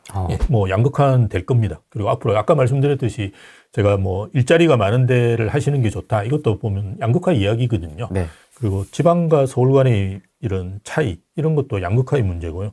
근데 양극화되는 이유는 그 소득 수준이 올라가니까 그래요. 그러니까 우리가 $10,000대에 비해서 $30,000대가 양극화가 더 심해졌거든요. 그 이유는 소득 수준이 높아지기 때문에 자연스럽게 벌어지는 현상이라고 보면 되고요. 네. 이걸 뭐 윤리적으로 나쁘다 좋다가 아니고 여러분들이 판단하셔야 될 건 뭐냐 그러면 양극화가 된 시장에서 나는 어떻게 행동하는 게 좋으냐. 네, 그죠? 이렇게 보셔야 되는데요. 그러면 아까 말씀드렸듯이 뭔가 서울이 난 뭐 서울하고 관련 없는데 살고 싶어 이렇게 생각하시면 안 되고요. 서울 접근성이 좋은데 또는 이게 서울로 계속 들어오실 수 있도록 노력하시는 이런 게 필요한 게 이제 양극화 때문인 거고요. 그리고 어떤 분들은 제가 걱정하시는 분 중에 한 부류가 뭐냐 그러면 네. 임대 아파트 사시는 분들이에요. 정부의 임대 아파트 정책도 저는 굉장히 극렬하게 반대하는 입장인데요. 왜요? 임대 아파트를 8년이나 10년 사시면 상거지가 됩니다. 그러니까 자산을 축적할 수 있는 기회가 없어져요, 이분들한테. 왜냐하면 대부분 30대, 만약 20대 때, 사회초년생 때 임대주택에 사신다. 그럼 10년 동안 임대주택에 잘 살았어요. 잘 살고 나와가지고 집을 살려고 해보면 한 두세 배가 올라 있는 게 일반적이거든요. 이게 집값이 이제 오른다는 걸 가정하에 말씀을 드리면, 뭐 이 집값이 하락론자들 이야기에서 폭락한다 이러면 또 제가 하는 이야기가 틀릴 수도 있는데 대부분의 자산 축적은 집 한 채 있는 거거든요. 우리가 해보면. 그래서 임대주택에 평온하게 계속 이렇게 사시는 거는 별로 좋은 건 아니에요. 왜냐하면 우리가 좀 불편한 걸 이겨내면서 이렇게 살아가는 게 우리가 발전에 도움이 되지, 너무 평온하게 내가 그냥 걱정도 없이 임대료도 거의 안 오르고, 그죠? 한 30만 원, 50만 원 내면서 그냥 내가 10년 동안 계속 살았다. 그러면 주변의 친구들은 막 불편한데 옮겨 다니면서, 그죠? 이렇게 해서 집을 서울에 마련한 사람이 있을 거고요. 그러니까 본인은 그냥 임대주택에 편안하게 10년 살았어요. 10년 후에 어떻게 돼 있을까요? 그걸 고민하셔야 돼요. 그래서 임대주택을 단기간에, 그리고 도저히 안 되는 분들도 있어요. 도저히 안 되는 분들한테는 권해드리지만 네. 사회초년생이라는 이유만으로 여기 사시는 거 별로 좋지는 않아요. 내 인생이 굉장히 평온하다, 젊은 분이 그렇게 하시면 그분은 발전이 없어요, 절대로. 그죠? 젊었을 때 평온하면 좀 그것도 이상하네요. 이상하죠. 평온하면 안 되죠. 치열하게 사셔야 되는데요. 그 치열한 것 중에 하나가 집 마련하는 거거든요. 그래서 우리도 다 그렇게 했어요. 그래서 우리는 일기 신도시 사서, 그죠? 계속 이렇게 해서 서울로 들어오셨고요. 뭐 어떤 분들은 이제 다르게 하셨을 수도 있는데, 어쨌든 이렇게 저렇게 하시더라도 본인이 이제 계속 노력을 하셔야 되는데, 내가 이렇게 안 좋은 거는 사회 탓이다. 이렇게 해가지고 계속 누워있고, 이렇게 사회 정책적으로 이렇게 보장해 주는 것만 쫓아다니시는 거는 굉장히 위험하세요. 그런 사람들 말 들으면 안 됩니다. 저는 임대주택 별로 좋아하지 않고요. 그리고 외국은 안타깝게 우리나라 그 공공임대주택 비율은 낮아요. 그거는 뭐 당연한 사인데요. 근데 지금 현재 임대주택을 외국에는 짓고 있지 않아요. 이걸 국가에서 관리할 돈도 없고요. 관리할 수도 없어요. 지어놓으면. 왜냐 그러면 여러분 임대주택 가보신 분은 잘 알겠지만 임대주택과 분양주택은 크게 차이가 나요. 임대주택은 막 써요. 들어온 사람들이. 분양주택은 내 집처럼 써요. 그래서 LH에서 한 채를 지으면 1억 손해난다고 이야기를 해요. LH 있는 사람이. 그렇습니까? 그만큼 손해가 심해요. 왜냐하면 임대료 자체도 제대로 못 받는 분들은 쓰시는 분들이 너무 막 써요. 그래서 거의 노후도가 2배 정도 빨라요. 예, 제가 이렇게 비교를 해보면 그래요. 제 아시는 분이 임대주택에 살기 때문에 자주 가요. 자주 와서 비교를 해보면 분양주택하고 노후도가 그 정도로 차이가 나요. 예, 그래서 이걸 나중에 계속 인테리어 해가지고 계속 하는 게 이게 쉽지가 않아요. 예, 인테리어 해달라도 잘 안 해줘요. 임대주택 와가지고 줄눈이 시공이나 하고 벽지나 바르고 이러는데 지금 뭐 집이 무너지는데 벽지나 바르고 있으면 어떡합니까? 그러니까 상당히 이제 문제가 있고요. 정부 차원에서 이거를 나중에 관리할 돈이 없어져요. 어느 순간 되면. 지금 우리나라는 재정이 문제가 있다고 하지만, 외국에 이제 그 OECD 있는 그 서구, 그 유럽에 있는 국가들에 비해서는 아직은 재정은 괜찮아요. 그래서 더 이상 저는 짓지 말고, 외국에서는 그럼 뭘 어떻게 하느냐 그러면 주택 바우처라 그래가지고 쿠폰을 줘요. 이게 훨씬 더 나아요. 왜냐하면 임대주택이란 거는 뭐 지금은 이제 그렇게 안 하려고 노력을 해요. 오세훈 시장께서도 최근에 이제 압구정 3구역 같은 경우 임대주택을 뚝 떨어뜨려가지고 다른 동으로 만들어 놨다고 막 난리가 났었거든요. 오세훈 시장께서. 그래서 같은 동에다가 이렇게 막 섞는 걸 하는데요. 이것도 별로 좋은 건 아니에요. 그걸 소셜믹스라고 그러는데. 그거는 일본 외국에서 다 실패한 사례예요. 할렘이 생긴 이유가 소셜믹스 때문에 생겼어요. 그래서 그거는 제가 볼 때 지금은 에이지 믹스를 해야 될 시점이에요. 굉장히. 예. 그러니까 노인과 젊은 분들을 어떻게 섞어 놓을지 이런 걸 고민해야 되는데 우리나라 실버타운도 일정 포션을 젊은 사람한테 부여해서 싸게 이제 드린다든지 일본처럼 이제 그런 걸 써야 되는데 어쨌든 뭐 이렇게 떨어뜨려 놓는 뭐 임대주택을 떨어뜨려 놓거나 아니면 임대주택은 가면 보여요. 아, 이게 임대주택이구나. 이렇게 명확하게 보이잖아요. 그리고 임대주택이 많은 지역들은 서울의 수도 정해져 있어요. 좀 외곽 쪽에 이런데 최근에 이제 강남 이런 데도 임대주택을 많이 놓고 있지만 그런 게 사실 소위 이야기해서 뭐 임대주택 중에서도 장기 전세라고 해서 조금 괜찮은 임대주택을 넣고 있지 외곽에 가보면 임대주택이 훨씬 많아요. 그래서 내가 살고 싶은데 못 사는 거예요. 그렇잖아요. 내가 임대주택에 살아야 되는 사람들이 서울 외곽으로 빠질 수밖에 없는데요. 또는 뭐 저 경기도로 가야 되는데 그분들이 서울을 떠나기 싫어해요. 이렇게 임대호를 해보시면. 왜 그러냐 그러면 서울 내에 직장이 있고 서울 내에 있어야지 가장 싼 가격으로 본인이 출퇴근을 이미 저 외곽에서 한다 그러면 출퇴근 비용이라든지 뭐 이런 것 때문에 안 되는 거예요. 그래서 서울 내에 있어야 되는데 그 특정 임대주택에 내가 들어가기 위해서는 지역이 제한되잖아요. 그래서 내가 살고 싶은데 살게 하기 위해서는 바우처를 주는 게 제일 좋아요. 돈을 줘서 쿠폰. 이게 처음에 돈을 줬더니만 계속 마약하고 이래가지고 지금은 쿠폰을 주거든요. 외국에는. 예, 쿠폰을 받아서 그걸 뭐 아니면 임대인한테 바로 주든지 그죠? 해서 내가 임차인이라는 걸 몰라요. 예, 공공주택의 임차인이라는 걸 주변 사람들이 몰라요. 예, 그런 식으로 하는 게 맞지. 우리는 임대동 명확하게 표시가 돼 있잖아요. 그리고 놀이터도 못 쓰게 하고 오면 막아버리고 뭐 이런 걸 하잖아요. 그렇게 부작용이 되게 많아요. 소셜믹스는. 그래서 임대주택은 더 이상 난 안 짓는 게 좋고 지금 우리가 적긴 하지만 일본의 사례들 보더라도 임대주택은 더 이상 짓지도 않고요. 지어놓은 임대주택 재건축하지도 않아요. 수요가 없으니까 재건축할 수도 없어요. 그럼 뭐 어떻게 하느냐. 부셔가지고 공원 만들어요. 그 짓을 앞으로 우리가 해야 되거든요. 그래서 10년, 20년만 내다보면 일본보다 우리가 고령화가 훨씬 더 빨리 가고 있는 상황인데 임대주택을 계속 이런 식으로 지으면 그리고 우리나라 임대주택들은 대부분 좁아요. 엄청 좁아요. 그래서 공실도 되게 많아요. 그래서 이런 여러 가지 부작용이 있기 때문에 조금 인식의 전환 같은 게 필요해요. 아니, 정책 얘기가 나와서 예. 지금 정부는 부동산에 대해서 어떤 생각을 가지고 있는 걸까요? 어정쩡한 생각을 가지고 있겠죠. 아, 어정쩡한 생각. 예. 그러니까 대부분 정부들이 포퓰리즘 정부인데요. 이 네. 정부도 뭐 저는 비슷하다고 봐요. 그러니까 선거를 해야 되니까 할 수 없을 거예요. 그렇지만 처음 이야기하고 많이 다르죠. 취득세 안 풀어줘요. 그러니까요. 뭐 다 풀어달라고 다 풀어주는 것처럼 이야기했다가 이렇게 하는데요. 예, 지가 풀어주느냐 안 주느냐 문제가 있지만 그렇게 뭐 이야기하는 것 자체를 논점이 좀 문제가 있을 수도 있는데요. 어쨌든 저는 이제 좀 글로벌하게 우리나라 그 부동산 정책이 가야 된다고 봐요. 집값이 왜 오르느냐? 그게 경제학 교과서에 나와 있어요. 규제를 하면 집값은 오른다. 그게 아주 기본이에요. 문재인 정부가 베네수엘라하고 아주 비슷한 정책을 썼어요. 거의 그 이상 정책이 없어요. 그러니까 문재인 정부보다 훨씬 더 강하면 이제 사회주의로 가는 거예요. 내 집에 들어가는데 내가 구청장 허락을 받아야 되는 토지거래하고 이런 거는 외국에다 제가 가끔씩 외국 나갈 때 이야기하면 정말 경이롭다고 이야기해요. 한국 사람들 왜 가만히 있냐라고 그래요. 투기 방지. 그러니까 투기 방지라는 게 규제를 하면 오른다니까요. 경제학 교과서에 나와 있다니까요.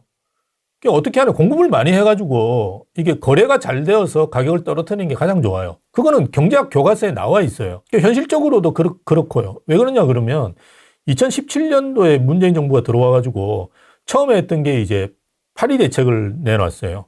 이게 이제 2003년도에 나온 파리국하고 아주 비슷한 대책인데 엄청난 대책을 내놨어요. 그 당시에는. 근데 지나고 보면 그게 되게 약한 대책이었는데 엄청난 대책을 내놨어요. 근데 그때 대책을 내놨을 때 문재인 정부에서 했던 게 뭐냐 그러면 집값 상승이 우려됐어. 근데 당시에도 집값은 많이 안 올랐어요. 예, 공급도 사실은 굉장히 원활하게 되고 있는 상황이었고 그런데 당시에 이제 강남에 있는 아파트 가격 상승률이 우리가 평균적으로 내보면 1년에 한 5% 올라요. 근데 한 8월 달까지 오르는 게 한 3%였어요.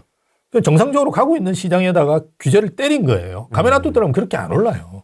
근데 이렇게 때리면 올라요. 왜? 거래할 수 있는 아파트를 다 없애버리니까. 근데 윤석열 정부 들어 왜 떨어졌냐? 일단 규제 풀 수 있는 걸 풀었는데 그게 대부분 무슨 규제예요? 예, 매물을 나올 수 있는 규제만 풀었어요. 네. 그죠? 네. 예, 양도세 중과 배제하겠다. 이러니까 막 팔려고 내놓고 그러다 보니까 가격이 떨어진 거지. 문재인 정부, 이재명 씨가 집권했다 그러면 더 올랐을걸요? 예, 그 양반은 더한 정책을 썼으니까요. 규제를 하면 가격이 올라요.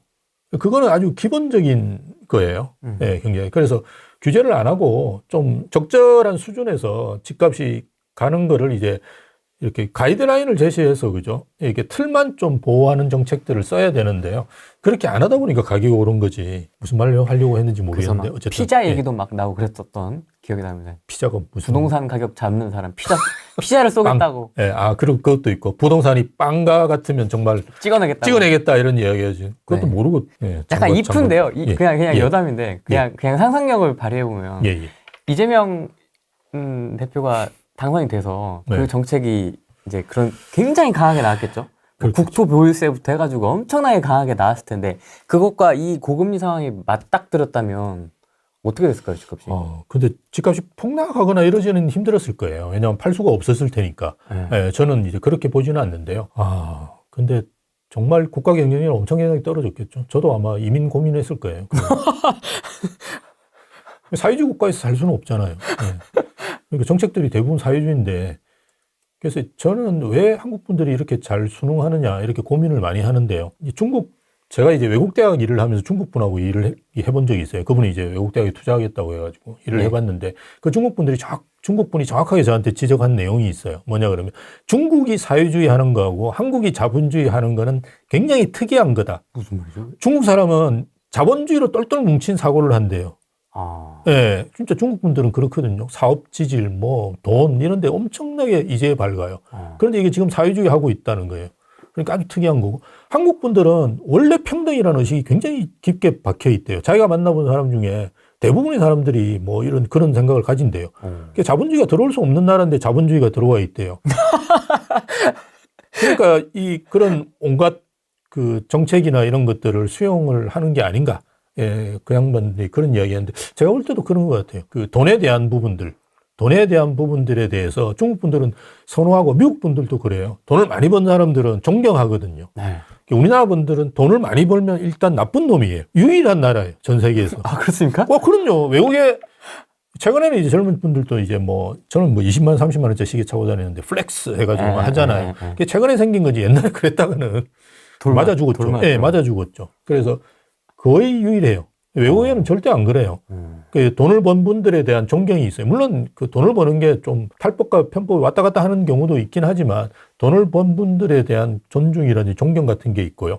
그런 뭐 가문이라든지 이런 게 있지만 우리는 뭐 그냥 대놓고 그냥 무시해요. 보면. 예. 우리는 뭐 전혀 그런 사람들하고 사실 그런 몇몇 사람들이 우리나라를 만들어가고 있는 거거든요. 그럼에도 불구하고 되게 무시하고 뭐 이러는 것 아주 특이한 거예요. 외국에 비교하면. 그럼요. 외국에 나가면 절대 그런 사람은 없어요. 대한민국에서의 부동산.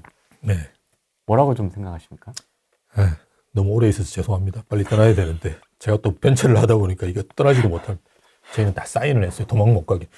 예. 요즘 벤처 투자하는 분들이 다 그래요. 예. 근데 저는 그냥 좀 심하게 이야기해서 욕망의 덩어리라고 생각해요. 욕망의 덩어리. 네, 욕망의 덩어리입니다. 부동산은. 이걸 이제 어떤 식으로 여러분들이 바라보셔야 되느냐. 다들 이제 부동산 많이 가진 분들은 속으로는 되게 좋아하지만 겉으로는 막 무시하고 이렇게 하시지만 속으로는 되게 부러워하세요. 한국 분들은. 그리고 이렇게 제가 이제 상담을 많이 하는데요. 이렇게 오셔가지고 저하고 상담하는데 이렇게 제가 첫 번째 물어보는 게 그거예요. 이게 투자로 하시는 거예요? 실거주 하시는 거예요? 뭐 이렇게 이제 처음에는 좀 물어봤었어요. 물어보면 대부분 투자라고 이야기하는 분이 잘 안 계세요. 네, 난 돈 벌기 위해서 이거 산다 이런 분 잘 안 계세요. 근데 나중에 알고 보면 투자예요. 기대를 하죠. 하죠. 대부분이 그래요. 그리고 끝날 때 되면 그래요. 한 5년 후에 교수님 한 5년 후에 이게 얼마만큼 오를까요? 이런 이야기하고 가요. 대부분 다 투자예요. 돈을 버는 거를 일단 생각하고 부동산을 사시는 분들이 많거든요. 그래서 제가 이제 말씀드렸던 욕망의 덩어리라고 이야기하는 게 이제 그런 거예요. 아주 기저에는 그게 깔려 있어요. 근데 이걸 자꾸 드러내시는 게 좋아요. 저는 그 예전에 그 지방에 있는 대학에 교수할 때도 저희가 컨설팅 같은 것들을 저는 꽤 했었는데요. 네. 컨설팅 할 때도 이렇게 보면 우리가 이렇게 만나가지고 이야기하는데 중요한 게 뭡니까? 컨설팅 피잖아요. 네. 당신이 내한테 얼마를 줄 거냐? 그에 따라서 내가 얼마를 해주겠다 이거거든요. 그럼 저는 처음 만날 때 물어봐요. 나는 5천을 받아야 되는데 당신 내한테 뭘 해줄 수 있느냐? 예, 내가 이런 걸 해줄 수 있는데 5천을 줄 수 있느냐? 이렇게 물어봐요. 그럼 대부분 분들이 아주 당황을 해요. 아니, 교수님이 돈 이야기를 하시고. 아니, 돈 이야기 하러 온 거 아니냐고, 당신이 내한테. 근데 뭐 돈 이야기 하는데 왜 그렇게 당황하냐고, 이렇게 이야기를 하거든요. 내가 이게 돈을 벌려고 뭘 한다라는 거를 거리낌 없이 나타내시는 게 좋아요. 그게 표리부동 하시는 건 전혀 도움이 안 돼요. 사업하거나 여러분들이 생활하시는데 도움이 안 돼요. 그래서 내가 돈을 버는 거를 목적을 가지고 부동산을 한다. 투자 차원에서 이렇게 한다고 생각하셔야 되고요. 자, 욕망의 덩어리라는 말은 어떤 거냐 그러면 여러분들이 부동산을 할 때 항상 본질을 따지셔야 돼요. 본질. 예. 그러니까 자, 아파트의 본질이 뭐냐? 이렇게 물어보시면 저는 뭐 여러 가지 이야기할 수 있지만 토지 그렇잖아요. 왜냐하면 우리가 인테리어하고 뭐 삐까번쩍하고 뭐 이러는 게 있지만 궁극적으로 아파트는 토지거든요. 내가 가지고 있는 대지 지분의 가치가 어느 정도 되느냐에 따라서 그거는 지금은 여러분 잘 모르실 거예요. 그렇지만 나중에 이제 가보면 재건축할 때 되면 그게 명확하게 나오잖아요. 그죠? 이 대지 지분만 남는 거예요. 그래서 30평, 서울에 보면 30평, 20평인데 대지 지분이 같은 아파트들이 있어요. 그럼 나중에 똑같이 수렴해요. 처음엔 안 그렇더라도. 그래서 궁극적으로 이렇게 본질이 뭐냐를 계속 찾아 들어가야 되는데요. 그게 어버이 본질이죠. 저는 이제 사업도 하다 보니까 이제 그런 걸 많이 고민을 하는데요. 예. 어버이 본질을 계속 찾아 들어가게 투자의 본질을 자꾸 찾아 들어가셔야 돼요. 그러면 이렇게 조금 시각이 좀 달라져요. 예, 뭘 보는 시각 자체가. 그래서, 여러분들도 부동산을 한다 그러면 나는 뭐, 예, 투자를 해서 돈을 벌고 예전에 보면 태닝텐이라고 하는 카페들이 있었는데요. 네. 그건 목표가 아니에요. 그런 목표는 세우시지 말고요. 10년 안에 10억 벌자. 10년 안에 내가 죽을 수도 있는데 무슨 10년 안에 10억 벌어요. 그냥 한 1년에서 3년 사이에, 그죠? 내가 하는 단기 목표 같은 것들, 그죠? 1년에 내 전체 자산이, 1년에 한 번씩은 여러분들 자산을 엑셀 파일로 만드셔야 돼요. 그래서 만들어서 내가 뭐 한 10% 늘리는 걸 목표. 뭐 가만히 있어도 한 3%는 늘겠죠. 왜냐하면 그냥 은행 이자가 그 정도 나오니까. 그거보다는 여러분들이 노력하셔야 되니까 5에 10% 정도 느는지 안 느는지를, 그죠? 이렇게 계속 이렇게 파악을 하셔야 되는데, 예, 뭐 그런 식으로 내가 이제 계속 관리를 한다든지, 뭐 이런 좀 적극성, 그 다음에 좀 데이터, 예, 뭐 숫자, 이런 걸 가지고 하셔야 되는데, 그게 아니고 뭐, 이게 돈 버는 게 꼭 아니고 나는 살고 싶어서 하는 것도 아니고 뭐 애매하게 이러시면 이게 제대로 돈도 못 버시고 그래요. 예. 그래서 좀 저는 이제 난 욕망에 투자하고 있다라고 생각하시고, 예, 그에 대해서 좀 뭐라 그럽니까? 순수해지시고 오히려 돈에, 예, 그렇게 되시는 게 좋지 않을까 싶어요. 정보가 예, 예. 굉장히 오픈되어 있고 소비되는 속도가 굉장히 빠르지 않습니까? 그렇죠. 예. 이 투자 난이도가 좀 올라간 것 같은데 절대 가격 자체도 좀 많이 올라가 있고. 맞습니다. 예. 지금 시작하는 불인이 소위 말하는 20대, 30대 분들한테는 어떻게 좀 시작하라고 조언을 해주시겠어요? 지금은 이제 금리가 굉장히 높은 시기니까요. 본인 이제 수준에 맞는 상품들을 찾아다니면서 고르시는 게 좋고요. 아까 나는 때려 죽어도 뭐 오피스텔을 해야 되겠다 그러면 아까 제가 말씀드렸던 그런 오피스텔 또는 서울 뭐 이렇게 좀 한정적으로 좁히시고 이렇게 하시는 게 좋고요. 아니면 이제 아까 말씀드렸던 좀 서울 외곽에 있는 아파트라도 접근성이 좋은 뭐 이런 우리가 그 1억이라도 찾아보시면 이렇게 할 수 있는 데가 많아요. 그래서 그런 것들을 하시면서 조금씩 그리고 꼭 그 저는 부동산만이라고 생각은 안 해요. 예, 주식이라든지 요즘 코인 하시는 분도 많던데 네. 뭐 그런 것도 나는 뭐 필요하면 저 하시는 건 좋다고 봐요. 근데 여러분이 자산을 이제 배분을 해야 되거든요. 이게 포트폴리오가 굉장히 중요합니다. 배분을 하는 게. 근데 그 자산의 뭐 80% 90%를 코인 하시는 건 문제가 있어요. 네. 그거는 정말 위험하거든요. 예, 그래서 이게 자산 배분을 제가 볼 때는 아무래도 부동산 쪽에 그래도 좀 많이 하는 게 한 50% 가까이는 하시는 게 좋지 않을까 싶어요. 그래서 그 자산 배분 같은 것들을 잘 하시면서 네. 이렇게 본인 그거를 포트폴리오로 잘 맞춰 나가시면 예, 좋지 않을까 싶네요. 진짜 어려운 말인데요. 네. 그죠? 네. 무주택자는 제가 금방 말씀드렸던 것 같아요. 그냥 네. 무조건 집을 사시는 게 좋은데요. 네. 어떤 집을 어느 수준에서 사느냐를 고민하시는 게 좋겠죠. 예, 그래서 좋은 매물 이렇게 찾아다니시고 주변에 중개업소들 다니시면서 좀 좋은 매물 나오면 주세요. 이렇게 좀 신뢰도 쌓으시고 해서 좋은 매물을 찾을 수 있도록 하시는 게 좋고요. 1주택자는 갈아타기 하시는 게 지금 시점에서 나쁘지는 않아요. 괜찮습니까? 예, 괜찮습니다. 왜냐하면 집값은 대략 한 20, 30% 수준에서 떨어졌거든요. 그게 금리가 너무 올라서 떨어졌기 때문에 지역이 거의 균등하게 그렇게 떨어졌어요. 그래서 여러분이 어차피 갈아타기 한다 그러면 더 좋은 집을 사시는 경우가 많거든요.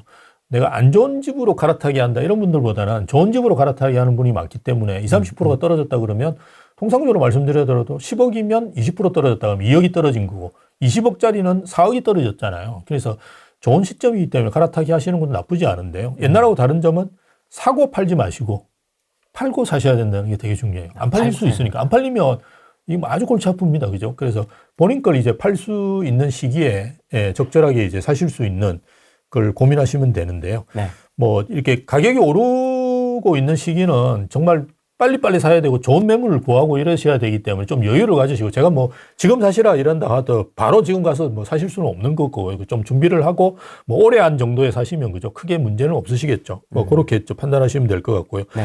다주택자분들은 힘들어요. 예, 지금도 되게 힘드시고 앞으로도 잘못하면 힘드실 수 있는데요. 그래서 네. 아까 말씀드렸듯이 내가 이걸 장기적으로 가져가야 되는 상품이냐 아니냐 빨리 판단하셔가지고 안 되는 건 저는 증여도 괜찮다고 봐요. 예, 뭐 어차피 물려주실 건데 빨리 물려주세요. 예, 빨리 물려주시고 예, 안 되면 조카한테 주시든 뭐 물려주시고 삼촌 잘 만나가지고 뭐 행복하면 좋죠. 뭐 제가 지금까지 이렇게 장례식장 가봐도 번 거 다 가져가는 사람 한 명도 못 봤어요. 한 명도 못 봤어요. 그러니까 이젠 다 쓰고 가셔야 됩니다. 그게 이제 경제에 도움이 되시는 거니까요. 네. 빨리 뭐 물려주실 거 있으면 물려주시고 네. 안 되는 것들은 정말 좀 과감하게 정리하시는 게 좋고요. 과감하게 정리한다고 해도 내가 뭐 한 세 채가 있는데 세 채 중에 제일 안 좋은 것부터 정리하세요. 정리가 안 됩니다. 제일 좋은 것부터 파셔야 돼요. 그죠? 제일 좋은 것부터 팔리니까요. 그걸 무리하게 던지셔야 돼요. 계속. 그렇게 하셔가지고 정리를 하시고 아니면 난 두세 채 있는데 내가 버는 것도 지금 괜찮고 이러면 괜찮아요. 그냥 버티시면 2025년, 26년으로 갈수록 입주 물량이 아주 드라마틱하게 떨어집니다. 예, 이제 없어요. 거의 없어요. 없고 아까 말씀드렸듯이 금리 상황도 좋아지겠죠. 그죠? 미국에서 올해 2분기에 떨어뜨리든 3분기에 떨어뜨리든 그때 가면 저금리 저물가 상황으로 가지는 않을 거예요. 이제는 그죠? 우리가 대부분 예측하듯이 중금리 중물가 상황으로 가더라도 지금보다는 훨씬 조건이 좋아져. 금리가 떨어지면 집값은 오르게 돼 있어요. 지금 같은 상황에서는. 그러면 훨씬 더 좋은 상황이 올 거니까요. 좀 버티보셨다가 그죠? 그때 정리를 하시는 것도 나쁘지 않고요. 예, 근데 어쨌든 갈수록 이제 똘똘한 한 채로 모시는 거는 필요할 것 같아요. 예. 교수님하고 이야기를 나눠보니까 예. 서울밖에 머릿속에 남지 않는 딱 각인이 되네요. 맞습니다. 이 3축을 기준으로 해서 7권역이었나요? 예, 네. 7광역. 광역권이에요? 예, 광역. 그것만 기억이 나는데 아무튼 오늘 영상이 좀 도움이 되셨길 좀 바라겠습니다. 오늘은 여기까지 하겠습니다. 예, 감사합니다. 고맙습니다. 예. 네.